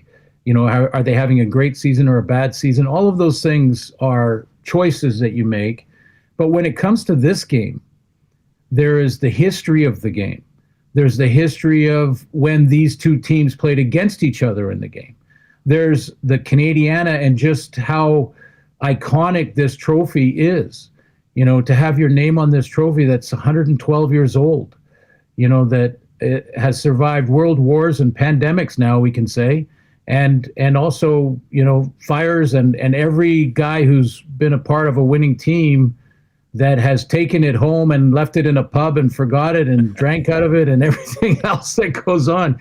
So, there's so many different aspects to this game that I just don't have room on my charts. Like I have charts, guys, that I work on all week. I'll just kind of flash them up here. And you've probably seen Dustin's as well. Yeah. That, I just don't have near enough room to put all the different aspects of every one of these players. And so it causes some more angst and a little more nervousness to think there's just so much information. So before every Grey Cup, what I write on my chart at the very front is less is more. So what we hope always is that the game will do the talking and we can just guide it and maybe give you a little insight on why a play happened, what the strategy may be, those kind of things. And then let the game and the athletes on the field. And guys, if you look at the playoffs this year, boy, do the athletes keep delivering. Every single game, the catches, the athleticism, the drama that we're seeing. I don't think you could write scripts like this. So I expect the same. And here's one that I just put in my note a second ago. Davis Alexander, who has been on the injury report and he's been talked about at length, and he has not lost a game as a starter. He said today, matter-of-factly, looked into the camera, matter-of-factly, when asked about how important the game is, he said, I'd die to win this game. I would die for my teammates.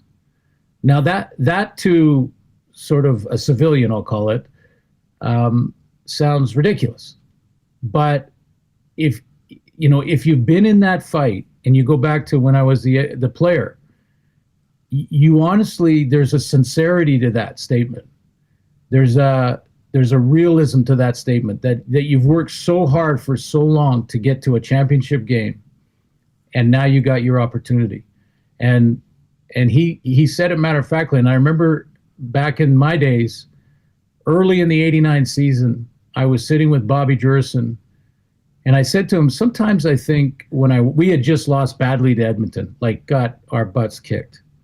And I said to him, sometimes when I look at you, I think you'd die to win.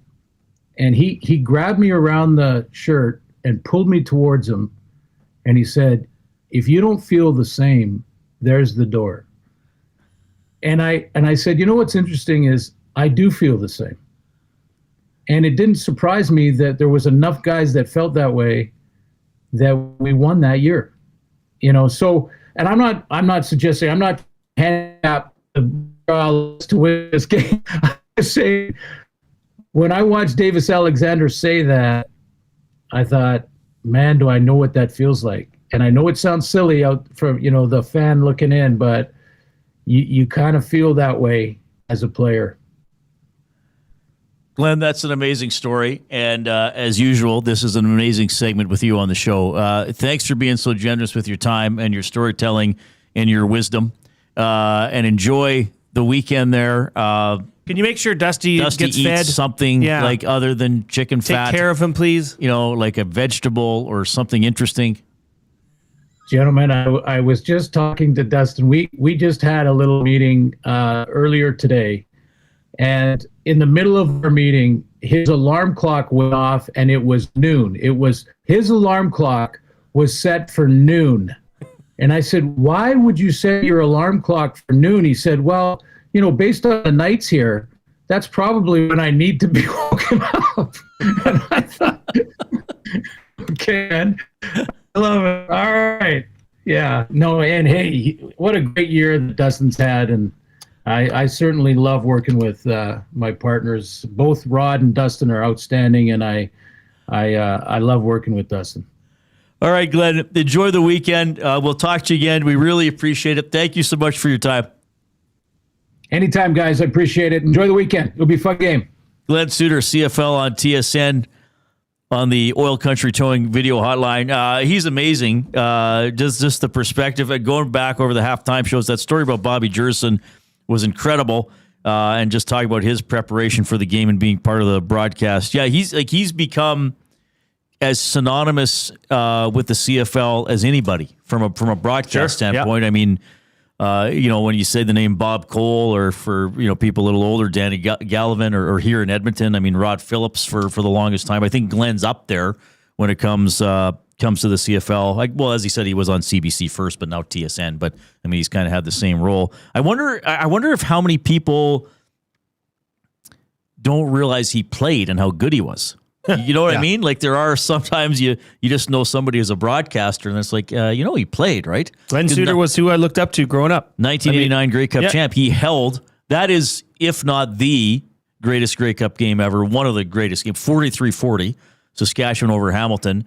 Was it Tony Champion made a great catch to tie it, I think, at 40, and then the Riders went down, and Suitor was the safety and the holder. Yeah. For that's oftentimes you would see that back then. Now it's sometimes the punter or the backup quarterback. If it's not a quarterback, it's usually the punter. Yeah, but it used to be. I didn't realize that it used to be more often. I used to be a holder all the time. Oh, really? Mm-hmm. So that was Glen Suitor. Great stuff there. Voices of the game for Windsor Plywood Leduc. We want your predictions for the game. Final score. They're coming in. Something maybe quirky about the game as well. Okay, so we got a lot. Who are more people picking? Oh, riders. Okay, interesting. Okay. Reid, quickly, the off-topic topic before we get to this 420 break was if you could be somebody at EST, who would you be for a day and why? This came in from RC and Ladner. He says, I would be Jay for a day. That way I could confidently proclaim that Reid Wilkins is my best friend. I'd invite him over for a movie night with my family and even a sleepover. He would accept the invite without hesitation, although one day wouldn't be enough. It would be glorious. So somebody wants to be me just so they can be closer to you. That's very sweet. I'm flattered. I don't blame him, RC. I'm flattered. 780-218-9999 is how you can text the River Cree Resort and Casino inbox. Brace yourselves. We got the oil understood for GCL Diesel next.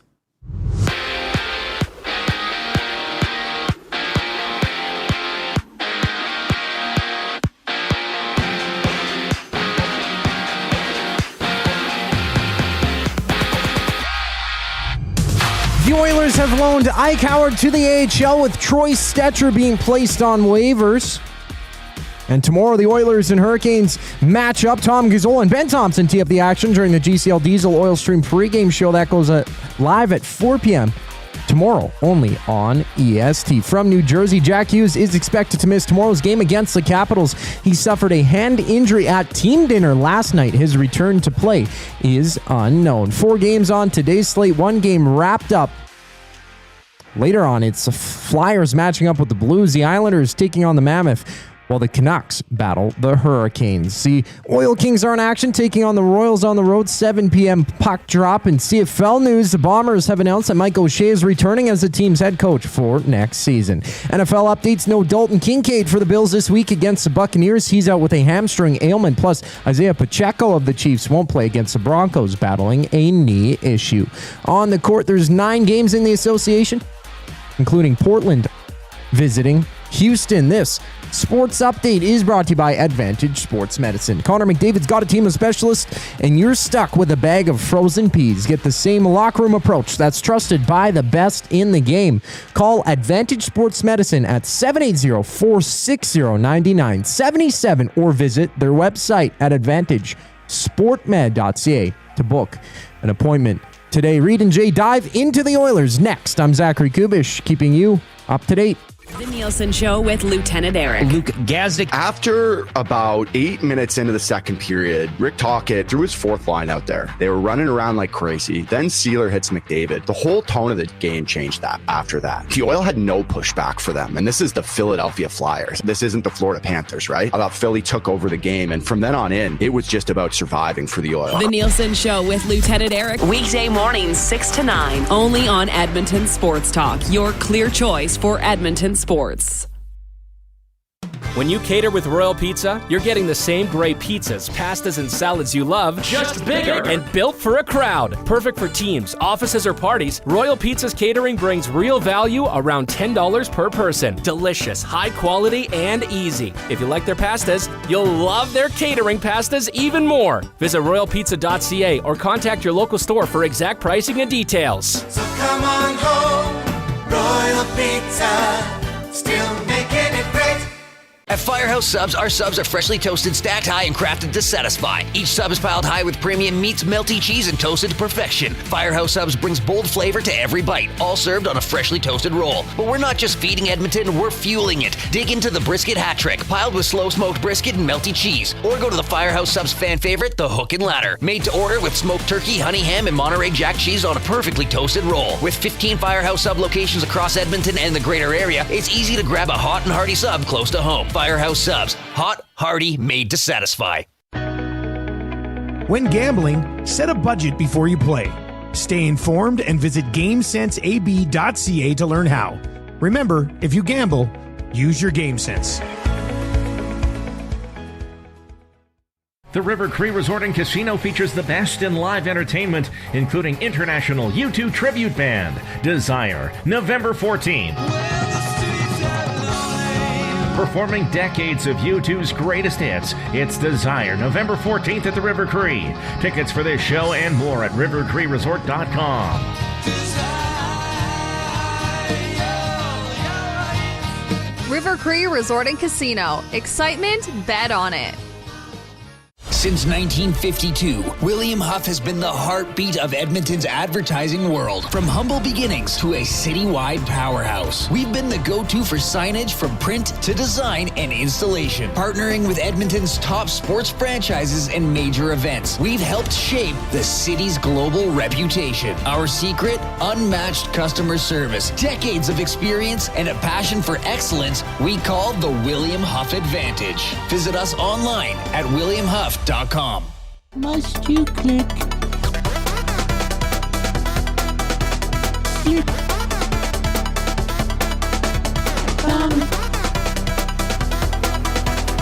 Must you click? There is the Thumb Click remix as put together by Zachary Kubish. If you are taking us in on YouTube this afternoon, click the thumbs up button. If you have already done that, then click where it says share. It'll generate a link for you. You text that or email that off to a friend, coworker, loved one, enemy, former lover. What about your brother-in-law? Yeah, your brother-in-law with a gambling problem. Well, Chet Palmer's brother-in-law is in the my goodness afternoon inbox, brought to you by River Cree Resort and Casino. My brother-in-law, Chet Palmer, gave me a tip. He says, I'm taking Montreal 29-27, and it ends with a field goal by the Riders. Doesn't matter. They have too many players on the field. Signed, Chet Brothers' brother-in-law, sober 2 weeks today. And he says, California sober, that is? What's that mean? I don't know what that means. What is California sober? Somebody will know. You just having cocktails? I don't know. Can you imagine if that happened again, that the Riders had a costly too many men penalty? The odds of that'd be larger odds than your play of the day from yesterday, Roslovic in overtime. That would be huge odds. Give us the thumbs up if you're on YouTube. Let's get to 100, everybody. Don't be a pleasure to layer. Let's go into the weekend with a 100 thumb show. Les says, if I could be anyone from EST, one answer could be Dusty on Grey Cup Day. That would be pretty fun. Mm-hmm. For sure. Someone wanted to be a Wannock so he could complain about the Yankees management. Yes. All day, all year long. Well, I guess all day long. And that. This also came in earlier. Andrea from Calgary. She said, hello from Winnipeg, where I just randomly ran into Matt Wannock. Oh, no way. Hi, how are you? That poor guy. That's awful. I'm an awful person. I hope Matt's having the time of his life. Well, it was pretty good. I didn't like some of the parking. Food sucked. I thought the urban planning left something to be desired. There weren't enough bike lanes. I'm a terrible person. I'm going to get a stern talking to on Monday. Good thing I'm off on Monday. Oh, yeah, right. Of course, Edmonton Sports Talk presented by Play Alberta. Why limit your choices when you can have it all? Play Alberta is your go-to app for casino games, sports betting, and lottery all in one place with easy access to real money games. You can enjoy everything Alberta has to offer right at your fingertips. Download Play Alberta now and start playing today. Jay has a play of the day. What was it again? That's a good one, Jay. Okay, so it's first. So I split this up. Saskatchewan win. That's the main part of this parlay. But then there is the first half under 26 points total, but the over for the game to be 45 plus. So it's a low scoring first half, comes out in the second half and fireworks go off, which has happened. I gave several examples. I went back and did the research. That is boosted to plus 440. That is a good number. Jay, I'd like to chime in with a prediction, if I may. Okay. I used to bind the playbook for the Edmonton Huskies and the Edmonton Wildcats back in the day. But now, of course, you see them using the old tablets on the bench. No need for a bookbinder to put together the playbooks for some of these teams. But I still follow Canadian football quite closely. Jason Milne, former University of Alberta Golden Bears safety. Oh, yes, I've been reading up on you, Mr. Milne. Well, I quite enjoy games with a lot of action and offense, and I do believe this one could perhaps even approach a record for most points scored. I'll have to look in a book what it is. I did bind the CFL book of facts and figures in 1983. Of course, the league then forgot that they should keep keeping stats after that year, hence the poor. Anyway, I'm going to go for the Saskatchewan Roughriders to win the game, Jason Milne. In quite a shootout, as some would say. 47-45 is the prediction of Alberta's last bookbinder. Wow. That is a shootout. That's almost double the over-under. Well done. It's nice. Nice to hear from the bookbinder. Yeah, it's good. It's good he popped by to... he comes and goes. The highest scoring Grey Cup is that 1989 game, 43-40. 83 total points. The bookbinder's going with 92 points. That's a 1.5 per minute. That's pretty good. Barry the Cheater says, I want to hear Reid's impression of every EST team member. Don't have it. Not going to try to do it. Nope. I appreciate that, but it's just I think that has to be a little more crafted, or I really got to feel it in the spur of the moment. So I don't know if I could do that right now. We could put that play in. We could put bookbinder play of the day over 92 points. 92 points. Or 91.5 over under. Oh. I wonder if you put like over 80 points. That'd be a big number. That would be a huge number. Would they even let you have that number? There's one way to find out. You want me to? Okay. We're cooking. Grey Cup over 79.5 points. So right. 80 points combined or more. I'll ask. Just say we're talking about it.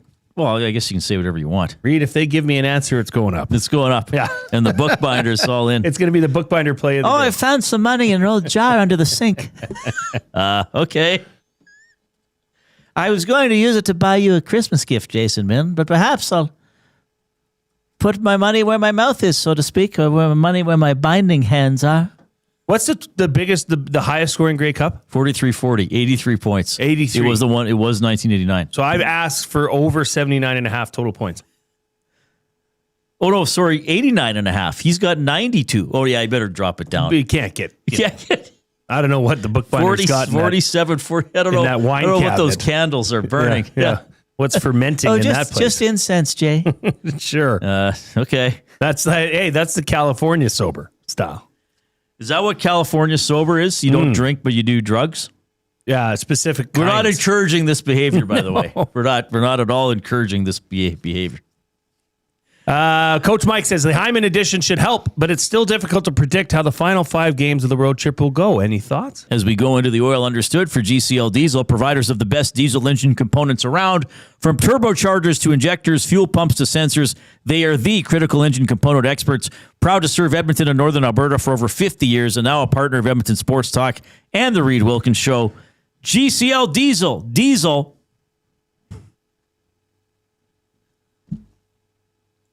Understood. I played the sound and it didn't come through. That's okay. Did you turn me down, Coop? Oh, wait a minute. I was muted I muted my computer. I think I might have hit it by accident. Okay, GCL Diesel. Understood. All right, there it is. Hyman's going to help. I mean, look, everybody knows where I'm at with the team. I think that there are significant holes in the roster. I don't think they have enough skill. I don't think they have enough toughness or tenacity or grit or cheekiness, whatever you want to call it. And I don't think they're playing a thorough enough game. The last part of that can be corrected by the players in the lineup. And then, of course, the goaltending is below average at best. I mean, it's been outright poor in some games. So, yeah, there are a lot of things going on here. Hyman he's a tenacious, gritty player. I mean, he's not in a fighting type way, but he has fought occasionally. He's maybe not as cheeky as Corey Perry, but he can get in there and annoy the other team a little bit. So hopefully he helps. But he's one guy. Like some other guys got to step up here. And last night's game was so I just was like, here we go again. It's a 2-man team. And I understand why put those guys together. Well, no one else is doing anything. So you might as well at least put the 2 offensive players on the ice. The problem was they got to play half the third period so they have a chance. And even those guys weren't, the 5th goal, Leon Draisaitl is one of the guys failing to check a wide open guy in front of your own net. Somebody tie him up. Somebody make him pay. Somebody do something other than watching him score. So, yes, Hyman will help. Nuge coming back will help. But even if Nuge, Hyman, Draisaitl, McDavid are all playing to their potential, you need more than 4 forwards. Like there's 8 other guys. Now Savoy's shown a nice little burst lately. I guess we should give Roslovic credit. And even if you have 2 good lines, what's the bottom 6 doing? I do think Janmark has helped to some extent, but there's too many gaps in the lineup. I do think there are some players, quite frankly, that aren't capable of playing much better. And maybe that's on the GM for not being able to correctly estimate what they can do. I still think it's going to be a painful road trip, Jay. I mean, that was just such a, like, it was a frustrating game to watch, and I felt bad for Oilers fans because they actually tie it, and you think, okay, wow, another crappy first period. Where they have 4 shots, not a lot of good chances. Well, maybe no good chances. I think Columbus hit as many posts as the Oilers had shots. Yeah, they might have. So then they tie it, and what happens like less than a minute later or whatever it was? Oh, Columbus is like, you can't. They don't sustain anything. And then yes, I put on Twitter, it turned into an oddly entertaining game because it wasn't. Even when it was 2-2, it hadn't been that entertaining a game. There'd been goals, so it turned into an oddly entertaining game. But if this is the same thing, I mean, what are we now into the season? Was that game 19? Like this is a quarter of the season tomorrow. So whatever total the Oilers have after tomorrow's game, multiply it by 4. That's where they're going to finish. Maybe add 2 to say they split games 81 and 82. If they win tomorrow, they're at 22 points. That's like an 88, 90 point pace. That's very iffy to get you into the postseason. But last night's game was, I guess, in a nutshell, describes this whole season thus far. Right? Disjointed. Kind of all over the place. The ability to turn it on when needed, when your back's up against the wall. Yep. I mean, what did you say, though? That's why I've been downplaying this Hyman return, but maybe that is something that this team actually really, really needs. This team lacks grit. Yeah. Right? Desire or gumption, as you've said. Those are 2 of the best qualities of Zach Hyman. Yes, and he's also skilled. Very. I mean, he will help for sure. Net front presence has not been there. Right. So hopefully having that kind of leader on the ice will then, move itself throughout the lineup. Seeing that kind of play. Because right now it's anybody's guess as to what version or iteration of the team is going to show up tomorrow in Carolina. Nobody knows. Well, I think I know. But do you?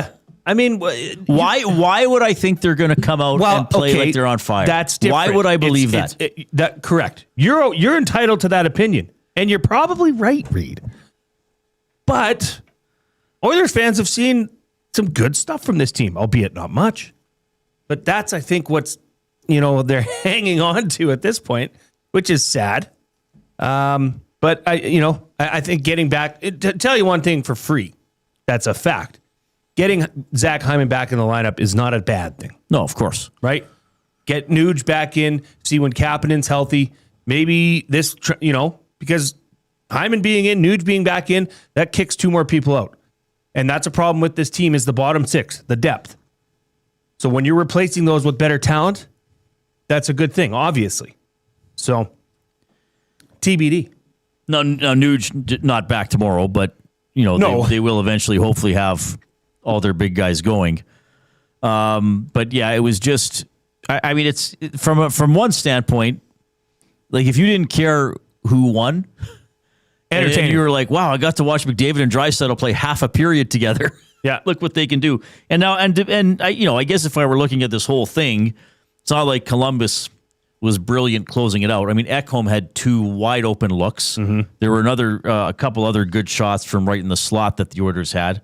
So, it wasn't a great game by Columbus either. But that's part of my point. You got a flawed team, tired and injured like the Blue Jackets, and you don't jump on them. Instead, you fall behind 2-0. And then when you tie it up, you fall behind 4-2 and then 5-2 when you come out for the third period. So it's just, it is sort of the same thing over and over again. I mentioned some of these numbers on the oil stream. I got some extra ones. The Oilers 5-on-5 this season have been outscored 47-34. They've given up the second most 5-on-5 goals in the league. The Leafs have given up the most.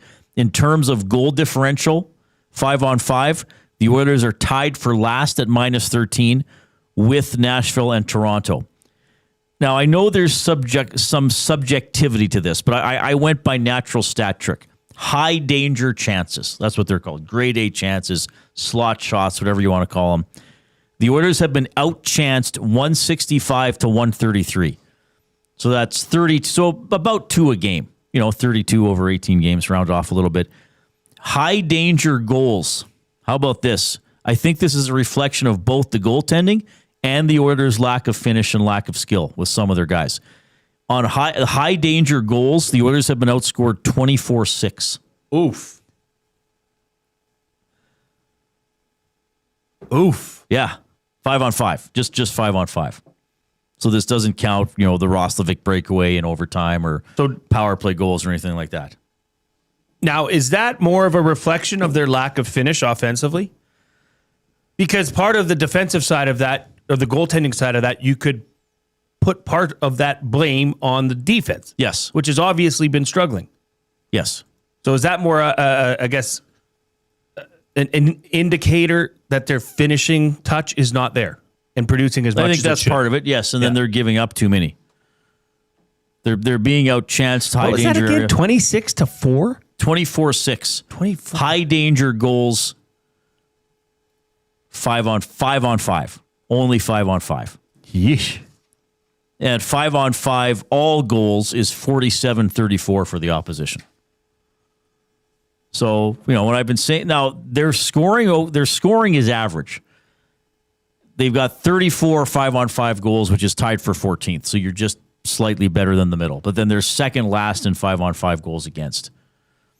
But you saw it's defending, it's tuning mistakes. And what did Knoblock say after last night's game? Front of the net, too soft. Like, that really sums it up. He comes out and says it calmly, but I hope people know now that he isn't always calm, because there's video from that's making the rounds now. I guess somebody's plucked it from an Oilers Plus video, which you'd have to pay for, but of Knoblock ripping the team. What game do they think it was? The Detroit game? But basically saying, why are we dipsy doodling? Like, why are we trying to play fancy hockey? Yes, roundabout way. Roundabout way. There was a lot of, although one word is bleeped out a lot. I wonder what it is. A lot. So anyway, a lot to work on. Oh yeah. I don't think it gets fixed just by Hyman coming back. I agree with you, but it doesn't hurt. That is a help when this team needs as much of it as they can get. We're coming to you from the Canadian Brewhouse studio. Pizza Sunday is back at the Canadian Brewhouse after 4 p.m. Grab an 8-inch 2-topping pizza for just $9.99 and wash it down with $6.99 doubles and $1 off Bud Light tankards. All right, a little more on the Oilers in the National Hockey League when we get back. Adarius Bowman, memories of the 2015 Grey Cup. Mike Riley and company led the green and gold to victory. That's all ahead.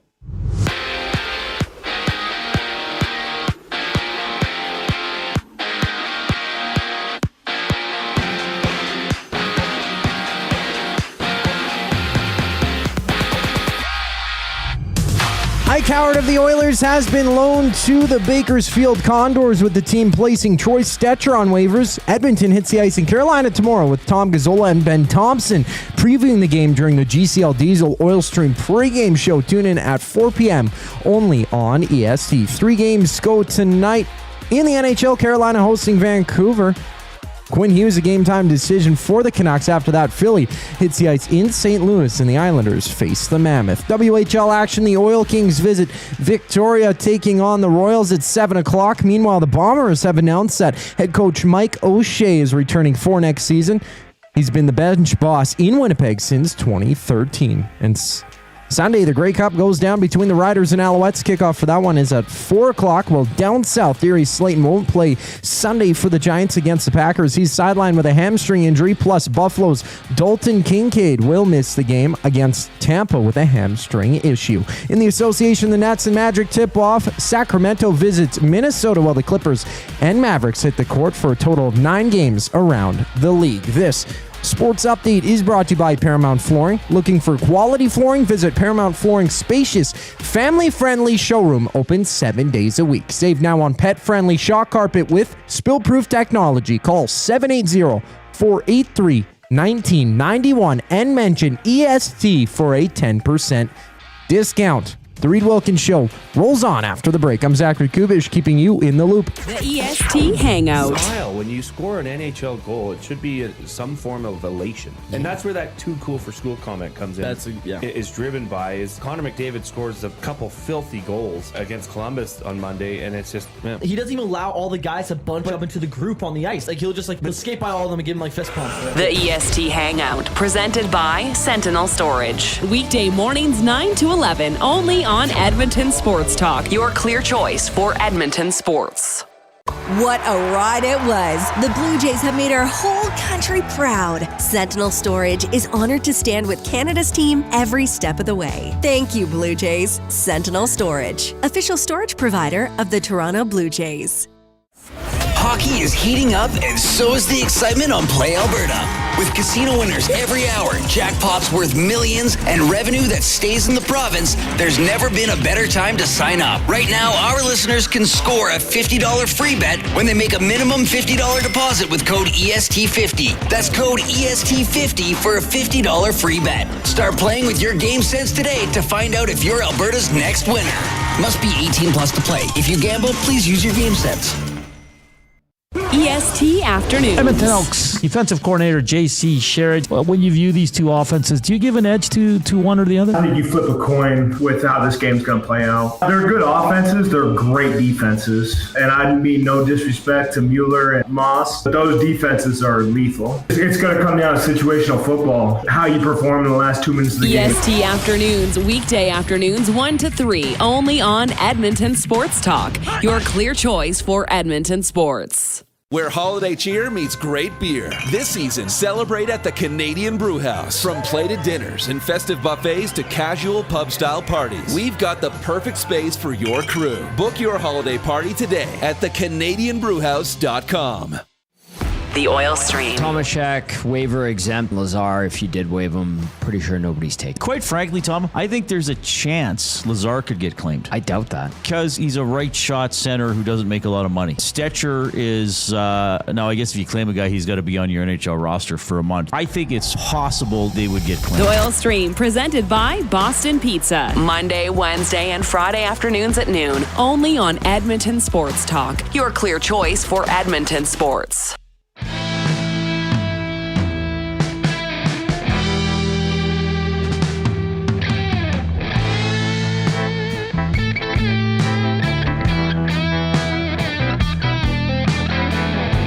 We'll flash back 10 years since, we'll flash back 10 years. It's been 10 years since the Edmonton Eskimos won the Grey Cup in 2015, the most recent one for the franchise. Hopefully there are more to come. Adarius Bowman was a key player on that team. He's going to join us at the top of the hour. Jay and I will make our guaranteed to be correct Grey Cup predictions, which is always fun. Our off-topic topic for William Huff: which Edmonton Sports Talk employee would you like to be for a day and why?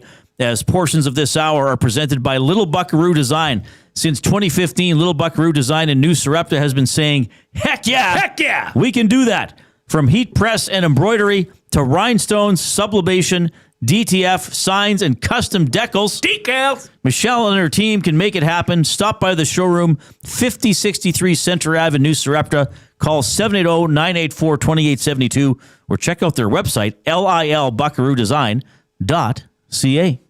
Library Pat sends us into the afternoon inbox, which is presented by the River Cree Resort and Casino. I was looking at some numbers earlier today. Oilers are 32nd and dead last in PDO, which is percentage-driven outcomes. It's pretty much your puck luck. It's, all right? It's save percentage plus shooting percentage. And he says it's not particularly close.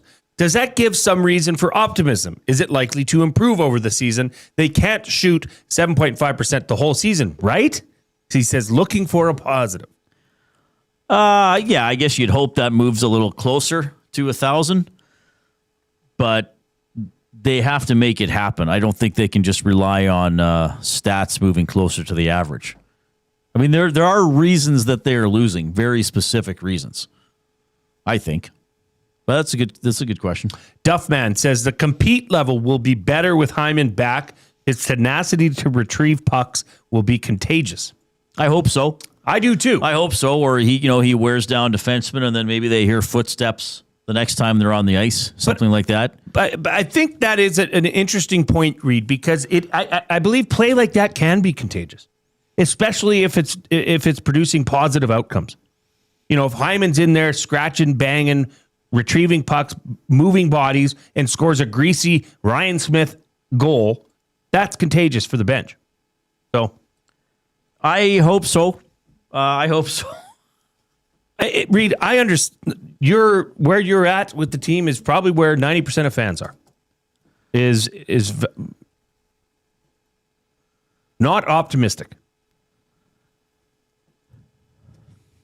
Yeah, they just got to start doing it more than one game every couple of weeks. I mean, they've only played a couple of really good games. And even, Philadelphia, they played pretty well, but they still didn't finish and probably could have generated more grade A chances. So it's not great. Not great at all. And then I think it's disheartening to how out of whack, I guess, some defensemen look. I mean, maybe age has caught up to Ekholm a little bit, though he's probably better than he was earlier in the season. Bouchard still seems to be good for a couple of mind-bending turnovers tonight or soft play in front of the net. We were watching the second goal earlier today. So, look, he turns it over. McDavid overskates it. Maybe the ice had something to do with that. But, okay, you're in trouble. And he sort of got a 2-on-1 with McDavid coming back. Well, McDavid's gliding back and waving his stick in the passing lane. You got to get back and try to crush that guy. And then maybe if you're doing that, then Bouchard thinks, okay, Connor's going for that guy. I'm just going to turn around and take away the guy who might get a pass. And if then they still make a play, or if a trailer comes in and scores, well, okay, it's two guys trying to cover three. Yeah. But, they're just, as I've been saying, they're not thorough. But to get back to the defenseman, Nurse has not had a great season. Wallman has been much more mistake-prone than I thought he would be. And then, Kulak is generally Mr. Steady Eddie, but he's had some tough moments as well. But it's just, this is the frustrating thing. It's simple things. It's not, the power play is only 4%, but they're good 5-on-5. It's like, get the puck out. It's defend the other, but that play, again, Bouchard in front of the net. So, I think McDavid could have back-checked a little harder after turning it over, and then Bouchard is skating away from the net and waving it. Even if he just even if Bouchard says, I'm not letting the pass across. Or just go to him. Or if McDavid catches up to this guy, great. If McDavid doesn't catch up to the guy, I'm going to let Pickard know this pass ain't getting across. Even if he just turns around and ties that guy up, okay, maybe the guy has a mini breakaway and scores. And then maybe he might get criticized. Well, go cut him off. But at least he can say he's not getting a tap in like he got. He's going to have to beat my goalie. Yeah.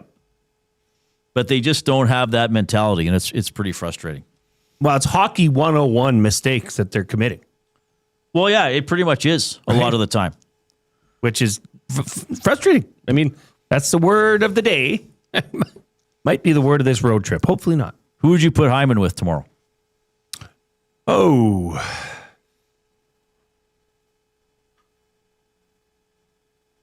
Well, he'd be with McDavid, probably Savoy. See how that works out. I wonder if he's going to go McDavid, Draisaitl, and Savoy, and then go Roslovic. I want Roslovic, Draisaitl, Podkolzin to stay. Okay. I do still like that. Now the question is asked, when Nuge comes back, what are you going to do? Because that's got to shake loose. Right. But I'm excited, and I'm intrigued to see what version of Zach Hyman is out there. This is a major wrist injury, clearly. Yes. That is a big-time body part in the game of hockey. So is he fully all the way back? What version of Zach Hyman do we see? And can the Oilers generate anything without McDavid or Draisaitl on the ice? Because they don't generate much.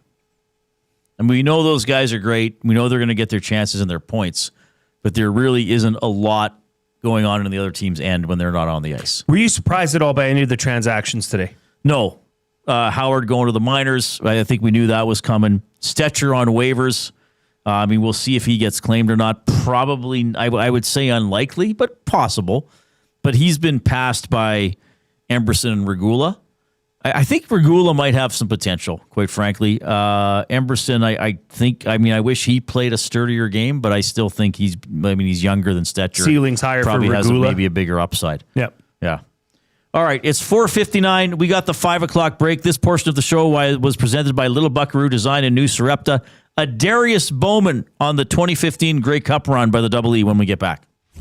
2 guys and a goalie. Like if it's a poor goal where it's like, that was a routine, should have been easy, then let's criticize them all you want. You leaving rebounds out there, yes, let's criticize them. Not when he's quadruple screened on a point shot. Right. Yeah. The comment is, well, how do you expect him to make that save with 4 people in front? And they're like, I don't know, you just find a way. And you're like, just shut up. 2 guys and a goalie presented by GS Construction. Tuesday and Thursday afternoons at noon, only on Edmonton Sports Talk, your clear choice for Edmonton sports.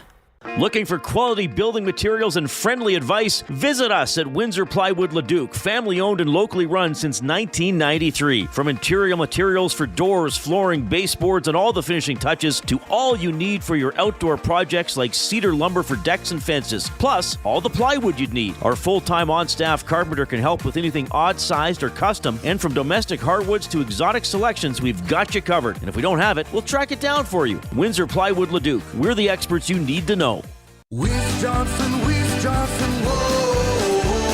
Hi, Dennis from Weiss Johnson here, and we're excited to be partnering up with the Nielsen Show and have a special deal exclusive for Nielsen Show listeners. Get 10% off any new Trane furnace, air conditioner, or heat pump installation from now until the end of October. Bundle a furnace with an AC or heat pump and get 25% off the package price. Get your home comfort now for all seasons with Weiss Johnson and Trane. Trane, it's hard to stop a train. Visit wjsportstalk.com today. Summer was packed with memories. Wait, let me get a picture. Your garage doesn't have to be. Wow, look at all this space. Store your gear with Sentinel Storage and enjoy extra space all year. Try 4 weeks free. Visit sentinelstorage.ca. Running your own small business takes courage, and as it grows, so does your team. That's why Alberta Blue Cross offers health, dental, life, disability, and wellness benefits designed for small businesses, because we know a healthy team means a thriving business. Join over 5,000 Alberta businesses who have chosen us to help their business grow and succeed. Alberta Blue Cross takes care of you and your employees, so you can take care of your business. Visit ab.bluecross.ca to find a plan that's right for you. At Mind360, we invite you to embark on your mental health journey in a safe and comfortable space. Conveniently located in St. Albert, Mind360 has a diverse team of experienced clinicians that offer a broad range of tailored services for children, adults, and families. Furthermore, we are very proud to serve our military, veterans, and first responders. If you're looking for counseling, treatment, or assessment, understand that you are not alone. Contact Mind360 at mind360.ca to book an appointment today.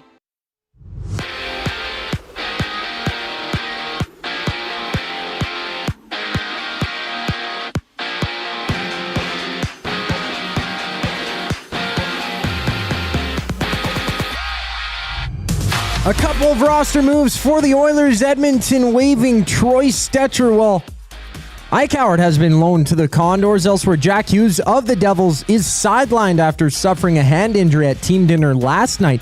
He's not expected to play tomorrow against the Capitals, with his timeline for return unknown. 3 games left in the NHL today. In just a moment, the Canucks and Hurricanes go at it. Later on, Philly and St. Louis drop the puck before the Mammoth take on the Islanders. And for the Habs, Alex Newhook underwent ankle surgery. He's expected to miss 4 months, while Caden Gooley had surgery to repair a torn adductor. He's out 8 to 10 weeks. CFL news, the Bombers have announced that Mike O'Shea is returning as head coach of the team for next season. In NFL news, Buffalo's Dalton Kincaid has been ruled out against the Bucs this week with a hamstring injury. Darius Slayton of the Giants won't play. He also has an hamstring ailment. New York and Green Bay duke it out on Sunday. 9 games in basketball. The Clippers and Mavericks tip off at 6:30. I'm Zachary Kubish. That was your sports update. The third and final hour of the Reid Wilkins Show starts right now.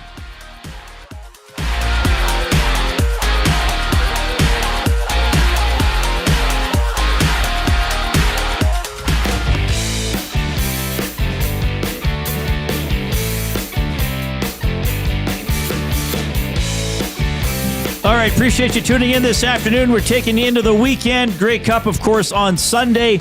Oilers play tomorrow at 5 on the road against the Carolina Hurricanes. Our GCL Diesel Oil Stream pregame show will start at 4 o'clock, hosted by Tom Gazzola, and then Tom is on right after the game as well with the postgame show to break it all down for you. And we wanted to do something special this week. It is 10 years since the Edmonton Eskimos went on... I mean, I know they got a great franchise history. I would put this up there as one of the greatest runs in the history of the franchise, winning their last 10 games, including the West Final and the Grey Cup, to claim the championship. We are indeed fired up for Gemco Fireplaces, proudly serving Edmonton and area for 45 years. The authorized dealer for Napoleon Fireplaces. Whether it's gas or wood burning, look no further than Canadian-made Napoleon Fireplaces. All the Napoleon products you need available at Gemco, 9281 50th Street. This guy was a key member of that team, receiver Adarius Bowman, visiting with us this afternoon. Adarius, you're on with Reid and Jay. How are you doing? Brothers, it's a pleasure, man. I definitely miss Canada, man, and just hearing you do that intro right there. What a time, man. It's crazy that 10 years done went by, but Reid, Jay, man, thank you guys for having me on tonight. Well, thanks for coming on. And we wanted to let people know what you're up to today, but let's dive right back into that year. Because that year, and I brought up the page here to refresh my memory, you played on the road in Fort McMurray, the first game of the year. I don't think you guys looked very good, and your star quarterback went down, and then you had to sit on that on a bye week in week 2. Take me back to sort of what was quite a disappointing start to a year with high expectations. Oh, man, to be honest, I guess the reason you've been talking about this tonight, man, it was hands down my greatest season I had in my career. I take it from the time I ever played sports. The number one thing you just pointed out, it was a true year of overcoming adversity. And I had never really truly had that happen at a team magnitude. But I mean, like from your quarterback, I know we had a couple of defensive players go down, made a couple of switches. I think that's the year you guys heard about Darrell Walker. He came in. So, like, it was a lot of unique things with that. And Chris Jones, and then again, to cap it all off, they're now called the Elks, which I respected and I love it, man. But just because of that year, I'll forever say Bone and forever say Edmonton Eskimos. So, you know, I should clarify, too, like, it's not as if you guys were lousy. You were 6-4. You know, and James Franklin, you know, came in and did a commendable job in a lot of those games. Yeah, man. But Mike, for what I remember you lost on Labor Day 16-7, low-scoring game. Mike came back late in the game. There's a little bit of spark, but you couldn't catch up. But then he starts the Labor Day rematch. What kind of energy was it to get number 13 back? Oh, man, I think we all know about that guy. And luckily, I got the opportunity to play with him for 5 years. And, yeah, he's truly a warrior, man. I've played with a lot of great quarterbacks, and you know, Ricky Ray's one of my top guys, but right in that battle, Mike Riley's there, and true warrior, man, and he was a leader of our team that year. And like you said, we lost him early in the year. I remember that game he came back when we was on the road at Calgary, and I got very excited when he came back, you know what I mean? But we were behind a little bit, but even rolling into practice that next week, I think, you know, the thing that got us to talking today, and I want to say it was the spark of the 8 or 10 game winning streak, you know, and like every week it just kept getting greater and greater. And Mike came in and led us. And I feel that all the boys, coaches, fans, the city of Edmonton, all kind of fell suit. And man, it's crazy. 10 years ago, that's the last Grey Cup. You know, this is interesting for me to talk about because at that time, I was working for Ched, which is the broadcaster for the Double E, and I'm a season ticket holder. And you guys, like, you didn't really blow anybody out. But I remember you guys beat BC in double overtime. I had to leave the game early because I was hosting the Oilers broadcasts. And it was a slog, and there were some mistakes, but you guys won in double overtime. And my mom said you guys were trailing in the second half. And she looked to my dad and said, I think they're going to drop this one. And my dad said, don't worry, it's not the fourth quarter yet. Like, did you guys have that mentality that my dad had that was like, don't worry, we got time to figure it out? Oh man, I think I told you this is one of my greatest seasons, and if we wasn't talking about this season, I probably would say a different answer. But not only that game, I remember Grey Cup. We was down, you know what I mean? And all of us was on the sideline like, bro, everybody be easy. I want to say they might have went up 14-0 or something. I'm talking about a different game, but I guess I'm speaking about that to say that became our norm. Like I started the conversation off saying, overcoming adversity. We knew the game was played in 4 quarters. Mentally, I think we had bought in that we start slow sometimes, right? Which I guess you fool yourself sometimes. You fool yourself sometimes in sports. But with that, it became our character. It became our motto. And I swear to you, like you said, it wasn't huge blowouts, but it was like coming back. I want to say we got Calgary one time pretty good, maybe at home. Yeah. You know, but it was really like fourth quarter. I want to say we scored like 20-plus points in the fourth. You know, we became a team that had really took on the ownership of finish.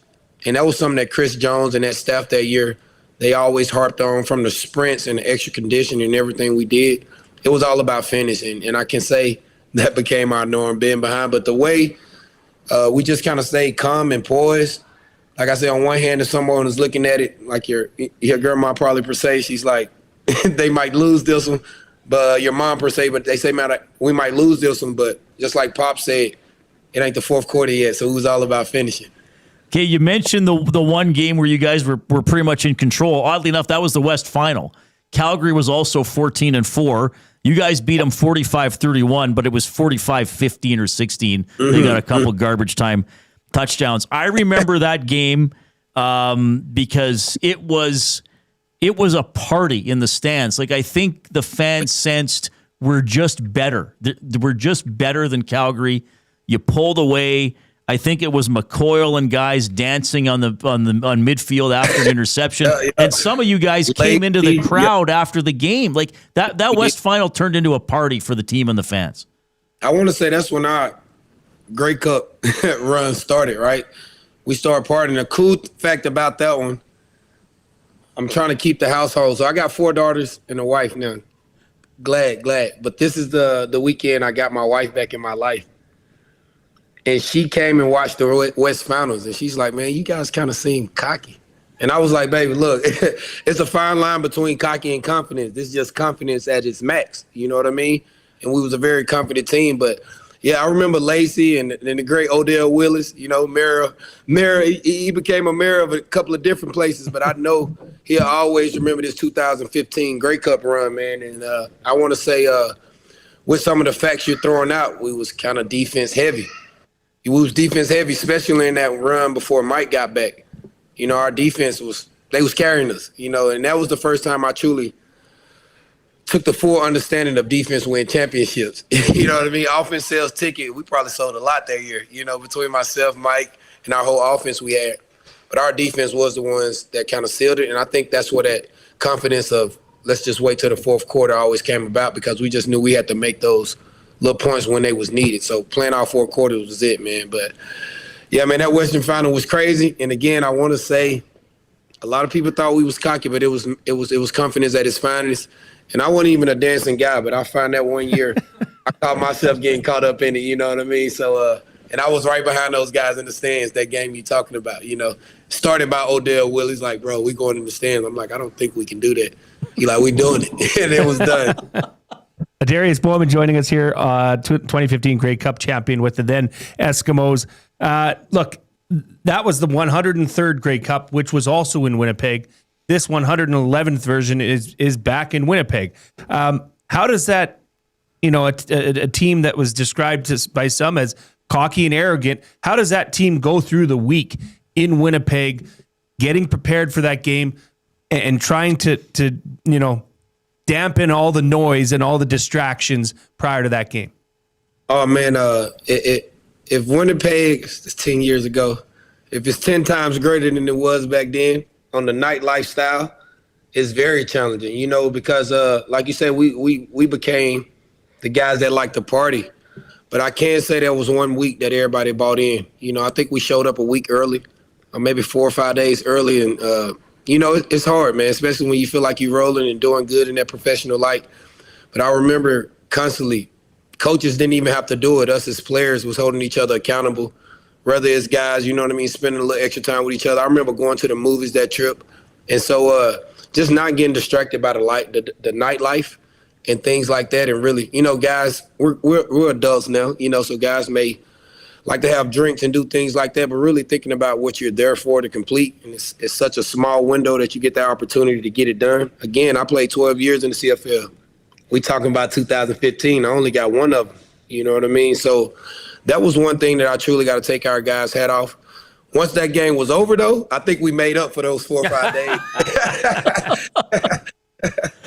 That's awesome. Adarius Bowman joining us on the Oil Country Towing Video Hotline. We appreciate those memories of 2015, but we got to let people know what you're up to these days. You know, where are you? Are you doing anything football related, or where is life taking you?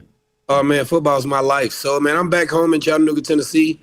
Currently, I've taken on a very cool and unique, you know what I mean, opportunity. I'm now one of the associate deans at Chattanooga Preparatory School. It's an all-boys charter school.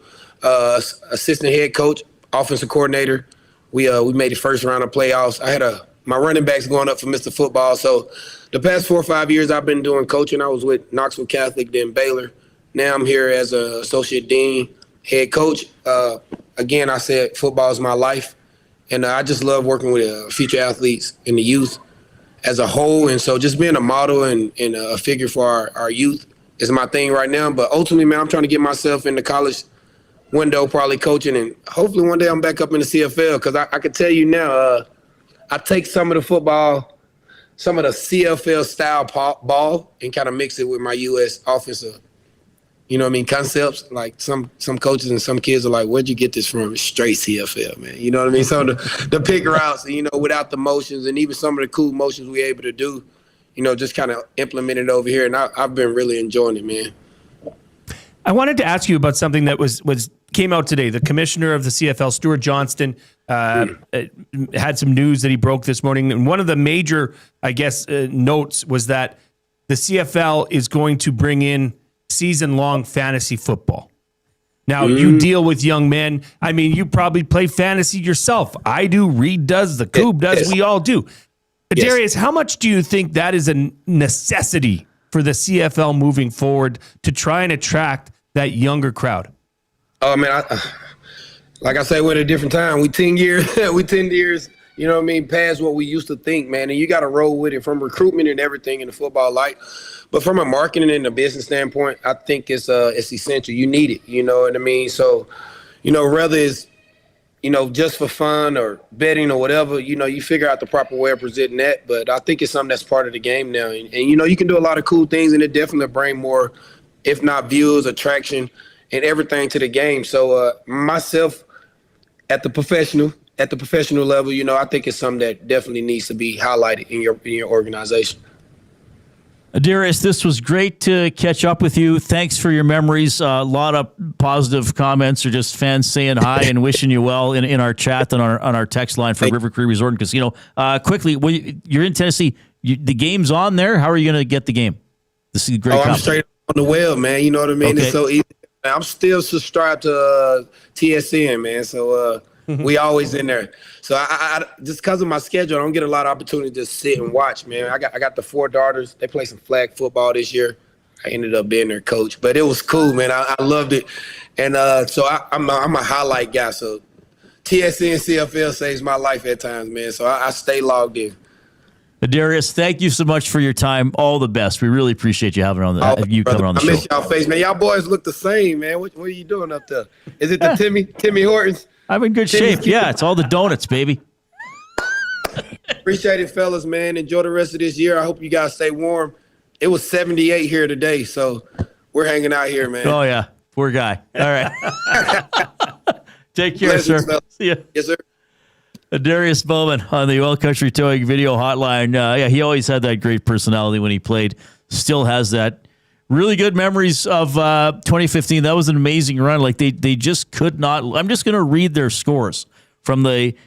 Well, he said he was right. He said, was it 8 or 10? Well, it was 8. Technically, it was 8 because winning streaks usually only count regular season. But they won 10 in a row, counting playoffs. 27-16 over Calgary. 25-18 at Hamilton, 29-23 against BC, 24-23 against Winnipeg. Remember, Sean White made a long field goal at the end of the game. Go into Calgary, won 15-11. I think they picked Bo off 2 or 3 times. Double overtime against the Lions, 26-23, 35-24 in Regina, and 40-22 over Montreal, though I think Montreal had a 1-point lead at the start of the fourth quarter. I'm pretty sure. And then the Esks poured it on. 45-31 in the West Final. Fell behind 13-0 in the Grey Cup against Ottawa, won 26-20. Like, just an amazing run. You know, like, yeah, I just still look back on that so fondly as both someone who, you know, was a fan and got to kind of cover it, working not as closely as Dave and Morley did, but just a team where it was like, enjoy the ride. You know, that's why I like during the Oilers playoffs, I always say embrace the tension. Yeah. Because the flip side is having, you know, unfortunately the Elks missed the playoffs 5 years in a row, or having the Oilers start the season like this. You know, that's why I always say, hey, when your team's good enough to compete for a championship, even if you don't think they might not quite be the best, enjoy it because it might go their way. They might catch fire. Yeah, and I mean, Adarius Bowman was just a stone cold threat. Like he could beat you in a lot of different ways. Remember, he would catch a short pass, stiff arm guy, and then up the sideline. Like he was so a strong. Big guy, yeah. Big dude, 6'3". They had Shamad Chambers. They had Nate Coolhorn. They had Darrell Walker, who was just breaking out. I mean, that was If you look back on the roster of this team, pretty good. Although outside of Calvin McCarty and Mike Miller, they're 2 fullbacks. I don't know if you could name the running back on that team. I think Shakir Bell played in the Grey Cup. Mm-hmm. And they had, who was the other guy they had for a lot of the regular season? Or maybe it was the other way around. Maybe it was Bell during the season. Because they had a guy that basically just played in the Grey Cup. Give me a hint. Well, there was Nick. What's his first name? Nick Grigsby, Shakir Bell, Aaron Milton, and Akeem Shavers. Shavers and Bell played the most, I think. Yeah. Yeah, amazing team. All right. Look at these linebackers. Dion Lacey, Dexter McCoyle, J.C. Sherritt. Yeah. Well, I think Lacey was the backup, wasn't he? He was. Yeah. He wouldn't shake Bo's hand, remember? Yes. I mean, just studs. All right. We got another special guest coming up here.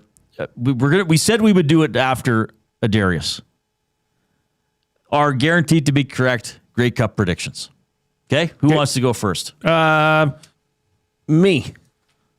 Okay. Saskatchewan 40. Okay. 41. What? Saskatchewan 41. Okay. Montreal 40. Oh. So it'll be a bookbinder. Oh, the bookbinder bet is up. It is. On Play Alberta. Okay, that's not my real one. Okay, what's your real one? Okay, I have Saskatchewan winning 28, Montreal 24. Most of the playoffs, I was telling myself that if Montreal made the Grey Cup, I was going to pick them. I realize Davis Alexander says he feels fine. Of course he's going to say that. I think if he is hobbled even a little bit, that turns the tables. I do think it'll be a low-scoring start to the game. I think Saskatchewan will pull in front. I think they'll be up 24-18, and Montreal maybe will still have a chance, and Ouellette and Harris will grind down a drive to put it away, and I'm picking 31-18 Saskatchewan. Wow. Okay. Well, we'll have to get if Alexander were healthy, this would no doubt be I'm picking Montreal. Well, and with a hamstring, that thing could be gone in a minute. They just pop. It could. Trust me, I've had it. And we should ask our next guest. He's going to have a pick too for his prediction. We got a special guest who's got a grand opening this weekend next.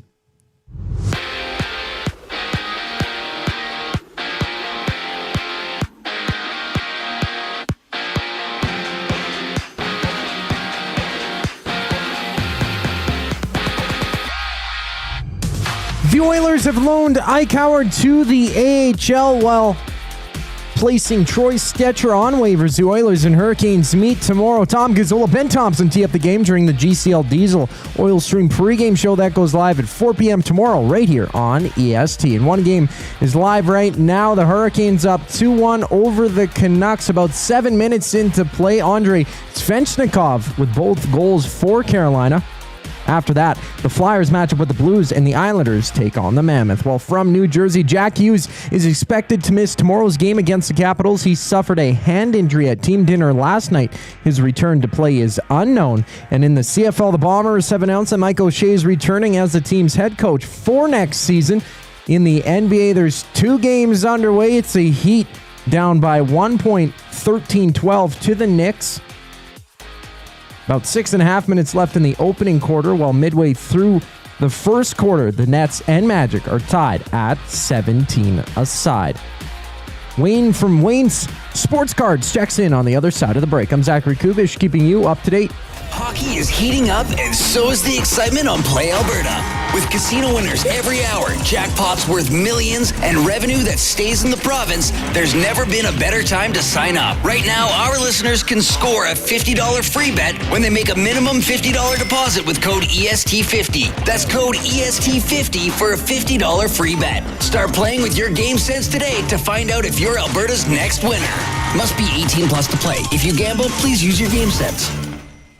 It's wing showdown time at the Canadian Brewhouse. Creamy street corn goes head-to-head with Mexican chili lime. 2 bold flavors battling for your taste buds. Grab them anytime, or just 69 cents every Wing Wednesday. The Canadian Brewhouse. Our house is your house. The River Cree Resort and Casino features the best in live entertainment, including international U2 tribute band, Desire, November 14th. Performing decades of U2's greatest hits, it's Desire, November 14th at the River Cree. Tickets for this show and more at rivercreeresort.com. River Cree Resort and Casino. Excitement, bet on it. What a ride it was. The Blue Jays have made our whole country proud. Sentinel Storage is honored to stand with Canada's team every step of the way. Thank you, Blue Jays. Sentinel Storage, official storage provider of the Toronto Blue Jays.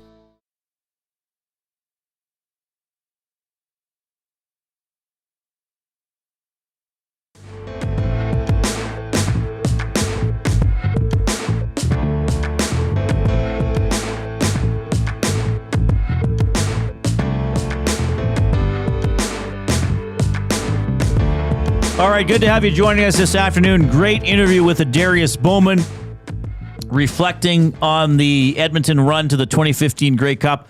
Glen Suitor was on earlier as well. Of course, he's going to be on the call with Rod Smith for TSN on Sunday. Oilers getting ready to go in Carolina. They didn't skate today. You heard the news. Troy Stecher put on waivers, and Ike Howard will go to the Bakersfield Condors. Love talking to this guy on the Oil Country Towing video hotline. He's the Wayne behind Wayne Sports Cards. They got some exciting news. We want to catch up with him about that. Wayne Wagner, I know you're busy, but thanks for joining us. How are things at the new location? It's going crazy. Thanks for asking, Reid, and thanks for having me on the show. Yeah, I really appreciate it. So give everybody a sense of exactly how far you have moved. Not far at all. We used to be in a corner of the strip mall here right beside General Paints. We have now just moved on to the other corner, so we're now right beside the Italian Center. Very easy to find, right off 170th. Yeah, you're right on 170th. I dropped by the other day. So is it? I was trying to compare in my mind, like what's the square footage change? Like what are some of the big benefits from the move? Well, considerable for us. We were kind of fighting with space, and you'd know from seeing our other location, Reid. We just had no more space to put anything else. We'd been there for over 20 years, 35 in total, 20 in that location. We were busting at the seams. So this location has allowed us a lot, and not just the front area. We went from 2,600 in the other area to 3,900 up front here. The back room, we fought with just over 300 square feet. We now got 1,500 square feet to work with. So a lot more space to do what we need to do for storage, inventory, and everything else. Well, and what's so interesting about this, and you and I have got to know each other the last few years, which is a lot of fun. But the card industry, I mean, it does not. Well, maybe there have been peaks and valleys to it, but it doesn't seem like it's slowing down at all. Like it just seems like there's as much interest as ever.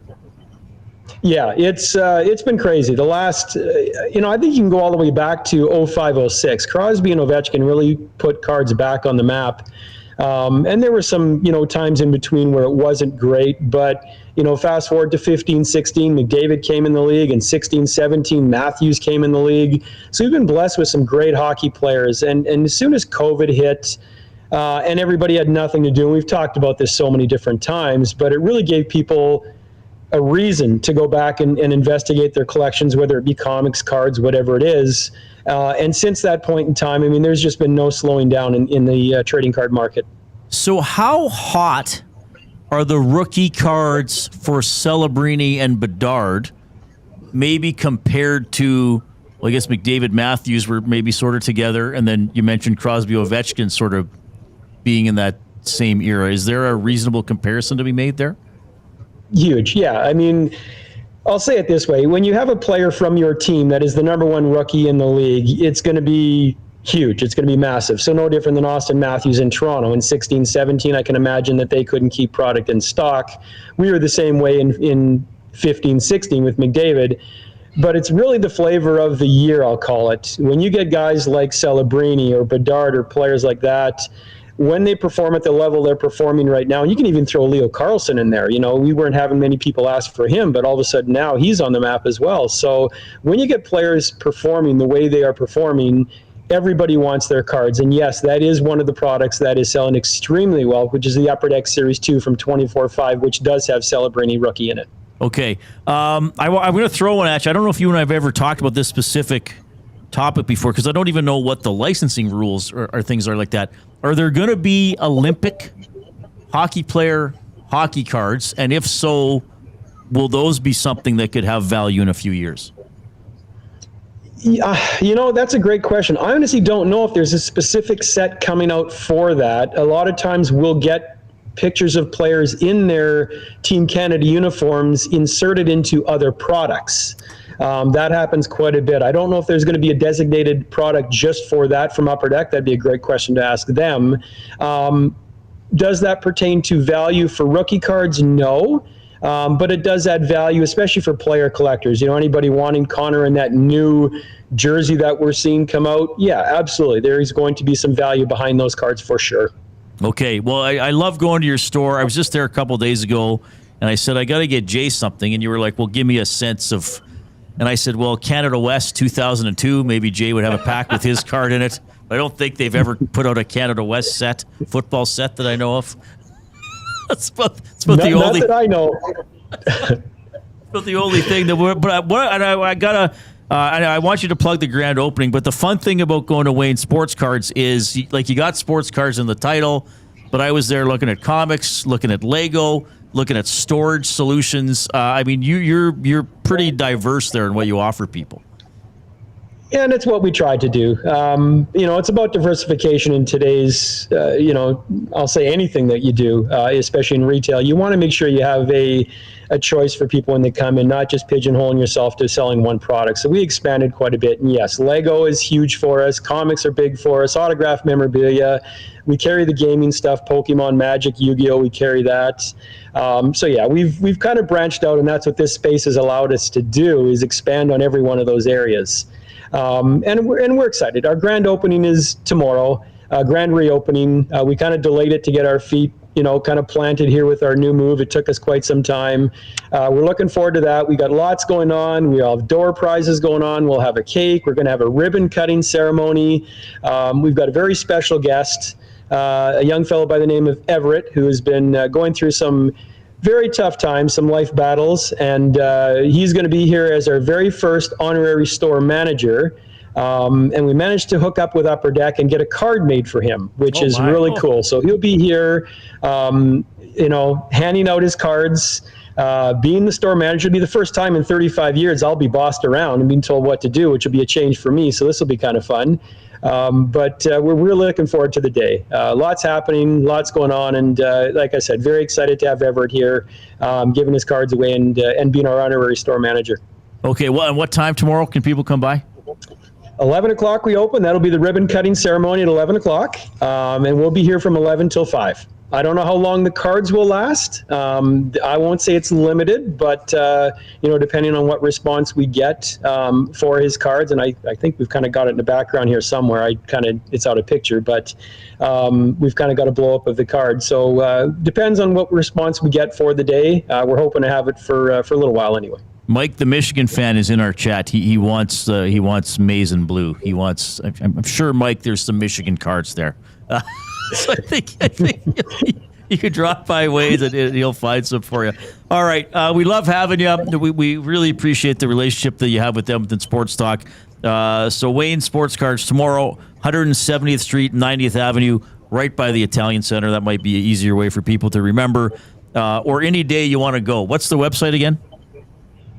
www.waynesportscards.com. All right. Wayne, we love having you on the show. Hope it's an awesome day tomorrow. Thank you so much for your time. When we'll get you in here between me and Jay next time for more extended chats.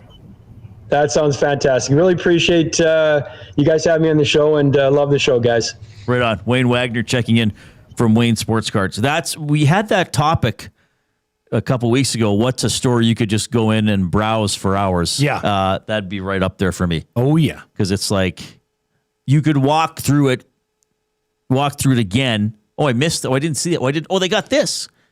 Like that's a fun. Well, and you're store. looking at history. Yeah. A lot of those cards are, old, valuable, and have a story for sure. What did I bring you? It was 2019 CFL cards? Yeah. And who was your prime player? The premier player, I would say, would have been Brandon Banks. Oh, yeah, for sure. I mean, yeah, that was right in his prime time, you could say. Yeah. All right. That was Wayne Wagner from Wayne Sports Cards. 780-218-9999 is how you text us. That's the afternoon inbox presented by River Cree Resort and Casino, home of Tap 25 Restaurant. They got an $18.99 prime rib special, 7 days a week, except show nights from 11:30 a.m. to 11 p.m. You can get that for dine-in and for takeout. We still got a lot to cover here. We have buying or selling. We got to do our NFL fantasy picks in the world's simplest fantasy football league, plus words of the day for the Edmonton Public Library. But first, our buddy, the Coob.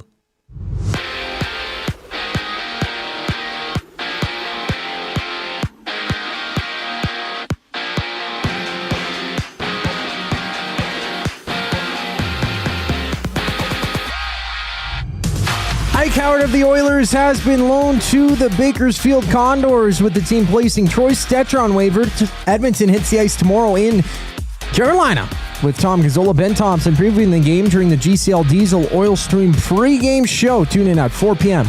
only on EST. And right now in the NHL, Carolina and Vancouver are underway in the first 8 minutes left in the opening frame. It's tied at 2 apiece. After that, we see Philly hit the ice in St. Louis, and the Islanders face the Mammoth. WHL action, the Oil Kings visit Victoria to take on the Royals at 7 o'clock. Meanwhile, the Bombers have announced that head coach Mike O'Shea is returning for next season. He's been the bench boss in Winnipeg since 2013. Sunday, the Grey Cup goes down between the Riders and Alouettes. Kickoff for that one is at 4 o'clock, and there's 9 games on tap today in the NBA. 2 games underway. The Heat lead the Knicks 30-26. Well, the Magic trailed the Nets 32-25. Both of those games nearing the end of the first quarter. The Reid Wilkins Show continues on the other side of the break. I'm Zachary Kubish, keeping you up to date. Our subs are freshly toasted, stacked high, and crafted to satisfy. Each sub is piled high with premium meats, melty cheese, and toasted to perfection. Firehouse Subs brings bold flavor to every bite, all served on a freshly toasted roll. But we're not just feeding Edmonton, we're fueling it. Dig into the brisket hat trick, piled with slow-smoked brisket and melty cheese. Or go to the Firehouse Subs fan favorite, the Hook and Ladder. Made to order with smoked turkey, honey ham, and Monterey Jack cheese on a perfectly toasted roll. With 15 Firehouse Sub locations across Edmonton and the greater area, it's easy to grab a hot and hearty sub close to home. Firehouse Subs. Hot, hearty, made to satisfy. Hi there. If you're like me, you like to picture yourself in luxury, even though there's absolutely no way you could afford it. And if you can, well, even better. Thankfully, I picture myself in something that is luxury, but still absolutely affordable, like the all-new Mazda CX-90 from Park Mazda. With the new luxury features like facial recognition settings and quilted detail Napa leather seating, I can pretend to be comfortable with all of my proper settings activated without even touching a button, thanks to Mitch Lewicki and the great staff at Park Mazda. I like to picture Mitch Lewicki as a ninja fighting off evil samurai. Park Mazda, your dealer for life in Sherwood Park off Y Road, parkmazda.ca. Your brand deserves more than just a whisper, it deserves a buzz. At the Hive Product Marketing, they specialize in promotional products that bring the buzz. From eye-catching giveaways to unforgettable keepsakes, they got the perfect products to make your brand stand out and get noticed. Visit the Hive Product Marketing and let them create the buzz your business deserves. The Hive Product Marketing, the official merch partner of Edmonton Sports Talk. Visit them online at thehiveproductmarketing.com. Looking for a winning strategy for your retirement? Contact me, Joaquin Gage at K4 Financial, where expertise meets dedication. I will always look for a careful approach to your retirement, ensuring your financial future is secure. From tailored strategies to clear, actionable advice, I'm here to guide you every step of the way. Don't leave your future to chance. Get in touch with me, Joaquin Gage, today at k4financial.ca or email joaquin.gage@k4financial.ca to start planning for a brighter future and a more secure retirement.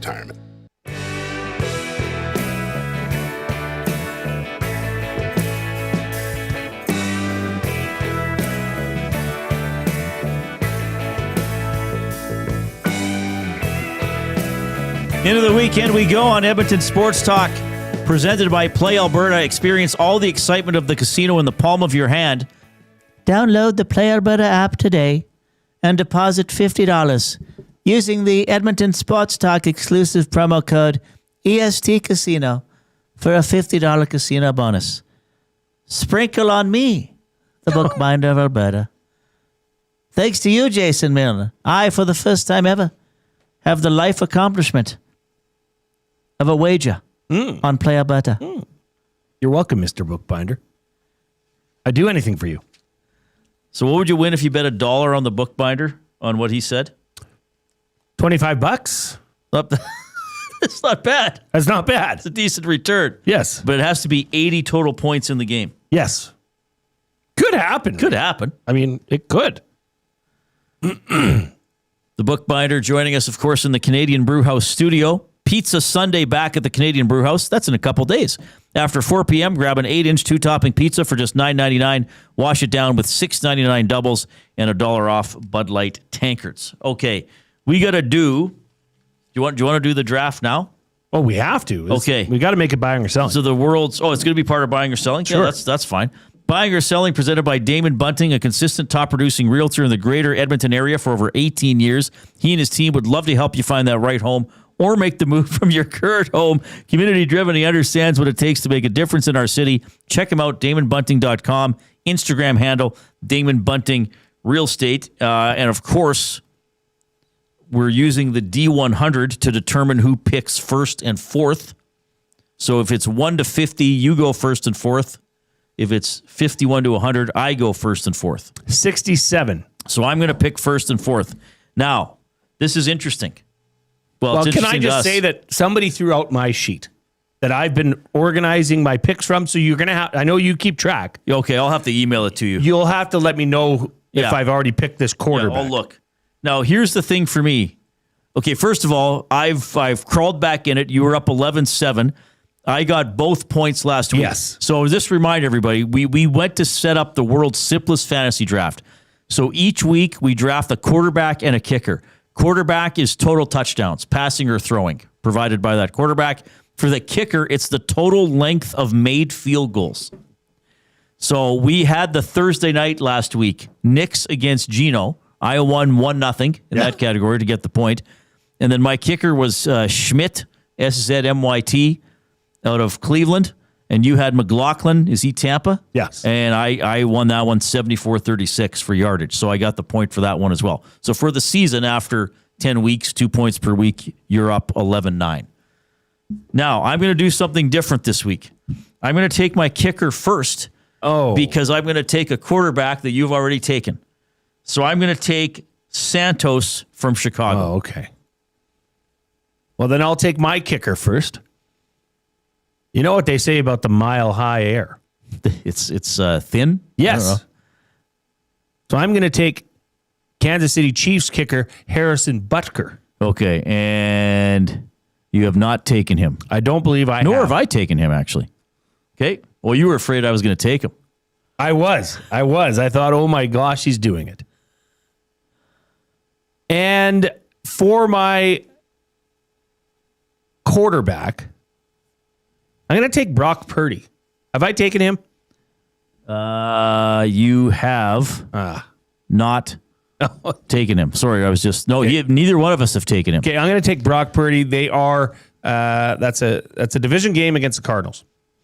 Okay, and I'm going to take the quarterback you took in week 4, Lamar Jackson. So now he's totally off the board. At the Browns, those are always usually tight games, low-scoring games, Reid. Well, Lamar's going to light it up. Well, he's back and he's healthy. He's the it boy, you know. And Lamar Jackson, look out for him. He'll scramble your eggs. What that beats. Lamar Jackson, he's going to pop off against the Browns. If you got him in your fantasy league, I hope you're ready to write down the stats. I don't know. He's going to be the it boy. So those are our picks. The world's simplest. What's the whole name again? Well, that's on your sheet too. Why are we losing stuff around the office? Nobody should touch my... Yeah, I don't touch the stuff. gremlins are in here. Where's First, Gager's headphones and Mike's sock go missing. Second, it's a sheet. You know who I think might have it? Who? Meow. Meow. Meow. The turtle and the cat have teamed up. Give us a thumbs up, by the way, if you're on YouTube. Let's see if we can get over 100 here before we sign off. What sound effect were you looking for? All of a sudden, you just slowly backed away. A beat. Like the a swearing, bleep. The swearing sound effect. Don't touch my... That doesn't do the same. Where is Tom tomorrow, by the way? Is he at BP Westgate? Yes. Now, just saying, pretty much the same parking lot as Wayne Sports Cards. So if you're going to see Tom at 4 for the show, you'd go a little earlier or go check out Wayne's. Because Wayne's is just a little to the north of BP's, right? Yeah, they'll work out perfectly. Yeah, it's right there. Right on 170. It's literally right there. Yeah. Nate the Builder says, I just finished watching Benny's Blind Rankings. I am stunned about your tragically hip comments. Stunned. Wow. I expected better from you both. I just never got into them that much. I don't know. I guess I'm a weirdo. I guess that makes 2 of us. That wouldn't be shocking. I respect them. I don't dislike their music. It just didn't pull me in like some other music. Yeah, it's not what I'm going to if I'm going to listen to music on my own time. Right. I'm not searching it out. If it comes on the radio, I'm not going to turn it off. Yeah, but a great, I mean, very Canadian. Here's the thing. If the Tragically Hip were an American band, would have they been as popular in Canada? I don't think so. There was something Canadian about, because like it's rock, but I mean, to me that's true alternative music, because it's like, okay, it's guitar rock, but the lyrics, some of the lyrics are a little more cerebral or a little more meaningful, maybe a little quirky in some ways. And then when you saw Gord Downie perform live, they're Canadian, like just a little different. Like you'd look at them and be like, they can't be American, can they? No, they can't. They're Canadian. So I totally respect them. I'm just saying it wasn't ever my favorite band. I agree. I concur. Yeah. What are you doing this weekend? Watching the Oilers. I did make plans other than watching sports. I'm going to the dog park with a friend tomorrow. Former Ched colleague. Nice. Who now works at CTV, who has a dog named Andy. Oh, so fun. We're meeting at the dog park tomorrow afternoon. Have a walk and catch up. I probably haven't seen her in almost a year. So wow. A little visit there for me. A dog park. The Laurier, the big one by the zoo, or Bonavista, they're all connected, aren't they? I have no clue. Down there. Yeah, people know where I'm talking about. Yeah, sure. Yeah. Other than that, I don't know. I'm not doing much. Other than I have Monday off, so we'll see. Probably, I always got things around the house to do. Maybe I'll Christmas shop. Just a little bit of maybe not. Maybe not.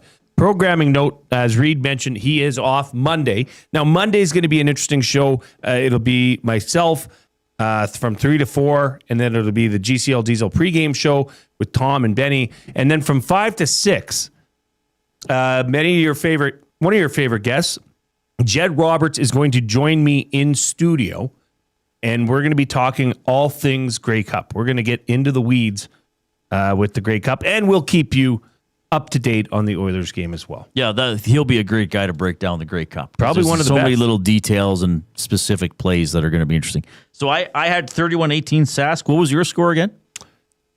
28-24 Sask. No, would you have been in Montreal if Alexander's, or if we knew more that he was healthy? Yeah, it is a question for me because he's done this before where he's slowly he's tweaked it and then it's gone totally, bad. Right. And if McLeod Bethel Thompson has to come into this game. Well, you never know. Who would have thought Nick Arbuckle was going to do that last year? I suppose. So he played the entire game, didn't he? Yes. Kelly was hurt going into the game. I suppose, Reid, but can you imagine if McLeod Bethel Thompson leads Montreal to a Grey Cup? In the CFL, I can imagine almost anything. Well, it could happen. Do you have any other buying or sellings you want to get to? You don't have to. I wasn't sure if you had one or not. Okay. We probably should have talked before the show. Well, we talk. Hey, we were busy today. We were busy. We were very busy. Buying or selling. Do you believe in puck luck? Or buying or selling, you do believe in puck luck? I will buy, but the way that I believe in luck when it comes to pro sports is that I think if you keep doing the right things over and over again, you might eventually get a bounce or two. If you are in the position for the bounces to matter, right? Okay, just because I got football on the mind, Winnipeg punts to Javon Leake. He fumbles the football.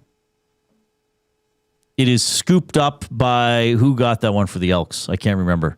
Jackson. And Cordell Jackson, who then runs it back for a touchdown. There's a certain amount of a bounce to that play because, you could see the replay. The ball was bouncing. I think even Leake almost got it back at one point, and then it flies out of the pile, and there's Cordell Jackson. And he turns around and he runs to the end zone. That is a play that involves good fortune. But Cordell Jackson had to be back around the football in order to be there to grab it. He had to realize, okay, I'm blocking. Oh, now it's loose. Where is it? And then we talk about that play because it mattered. That was not a game that made a 42-17 game 42-24, and they lost anyway. That was a game that gave them points at an important point of the game. So I do believe there are bounces and good fortune in hockey and in other sports, but I also believe they are the result of a team or a player doing things properly that they make the bounce matter. Like sometimes a player will score on a rebound in hockey, goes off the goalie's pad or glove, drops right in the crease, and he taps it in 2 feet. Oh, well, I could have scored that. That's just lucky. Well, you got to get to the front of the net and be in the right place because a player might have been going to the net for 10 games and not had a single bounce like that, and then all of a sudden he gets the tap in. He earned that break. Do you think it's also working negatively for the Oilers as well in terms of some of their struggles in their defensive zone coverage?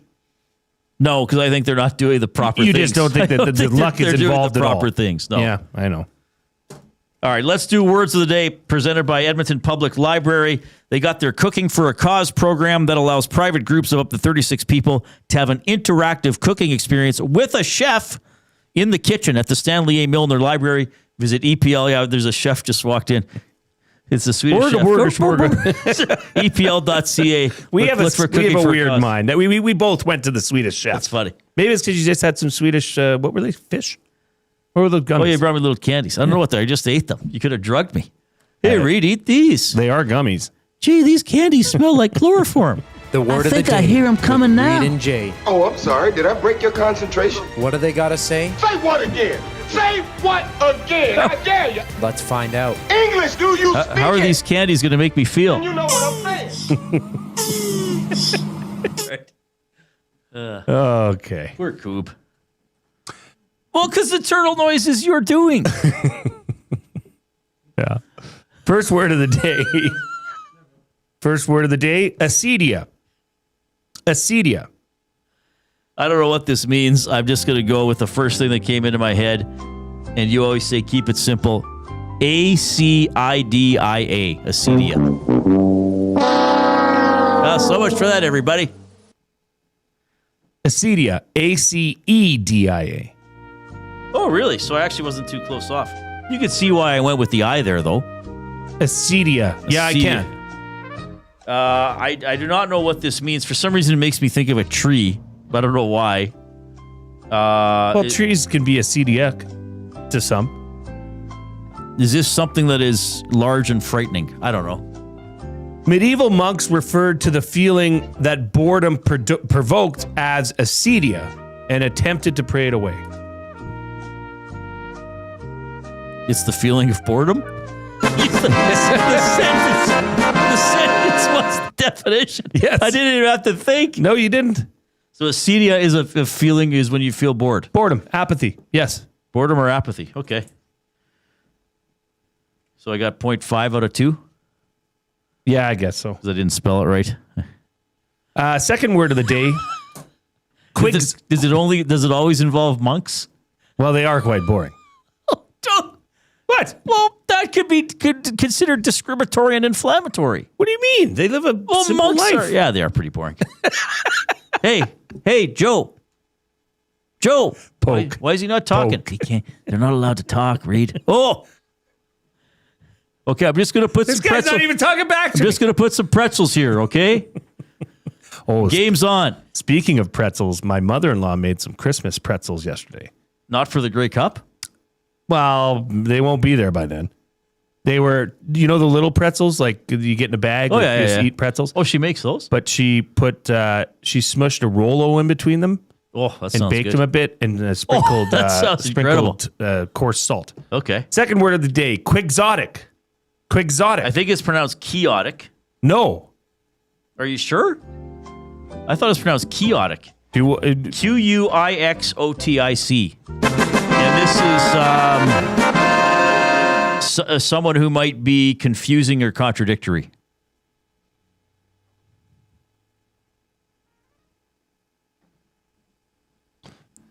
The weatherman lectured on the quixotic nature of the jet stream. The quixotic nature of the jet stream. Multi-layered, complex. Unpredictable? Yes, you were right. I thought it was chaotic after Don Quixote. No, I didn't get it right. I got the spelling. I'd give myself a half point for the definition. That's interesting. I didn't know that. Yeah. But I spelled it Reid, no problem. I spelled it no problem. That's what the word of the day is for. Did you think I was going to spell that? I did. Okay. I believed in you. He believes me. Believe in me. There it is. All right. It's the weekend, everybody. So tomorrow at 4, the GCL Diesel Oil Stream pregame show hosted by Tom Gazzola. What's happened? Coach Mike says that looks like Jarvis, Carolina's goaltender, may be out of the lineup tomorrow. Looks like he's been injured tonight. Because they're playing already. Yeah. He said it looked ugly. Well, Jarvis is the forward. Or sorry, forward. He was on team. He was on the. And he says, and Jarvis may be out of the lineup. Oh, okay. How do you pronounce their goaltender? Is it Kochetkov? No, the other guy. Bussi. I can't remember. Bussi. Let's just say it's Bussi. So he figures they're likely facing Bussi in net because the other goaltender is playing tonight, and Jarvis may be out of the lineup tomorrow. Coach Mike he says Jarvis injury looked ugly. Oh, gross. Not good. Well, but the Oilers with undermanned, injured opponents before have not been able to jump on them. So that we'll see. 4 o'clock, GCL Diesel Oil Stream pregame show on EST, presented by Play Alberta with Tom Gazzola. Then he's on after the game to break it down as well. On behalf of the Cube and the Glue Guy, enjoy the Grey Cup. Have a great weekend. Believe in me.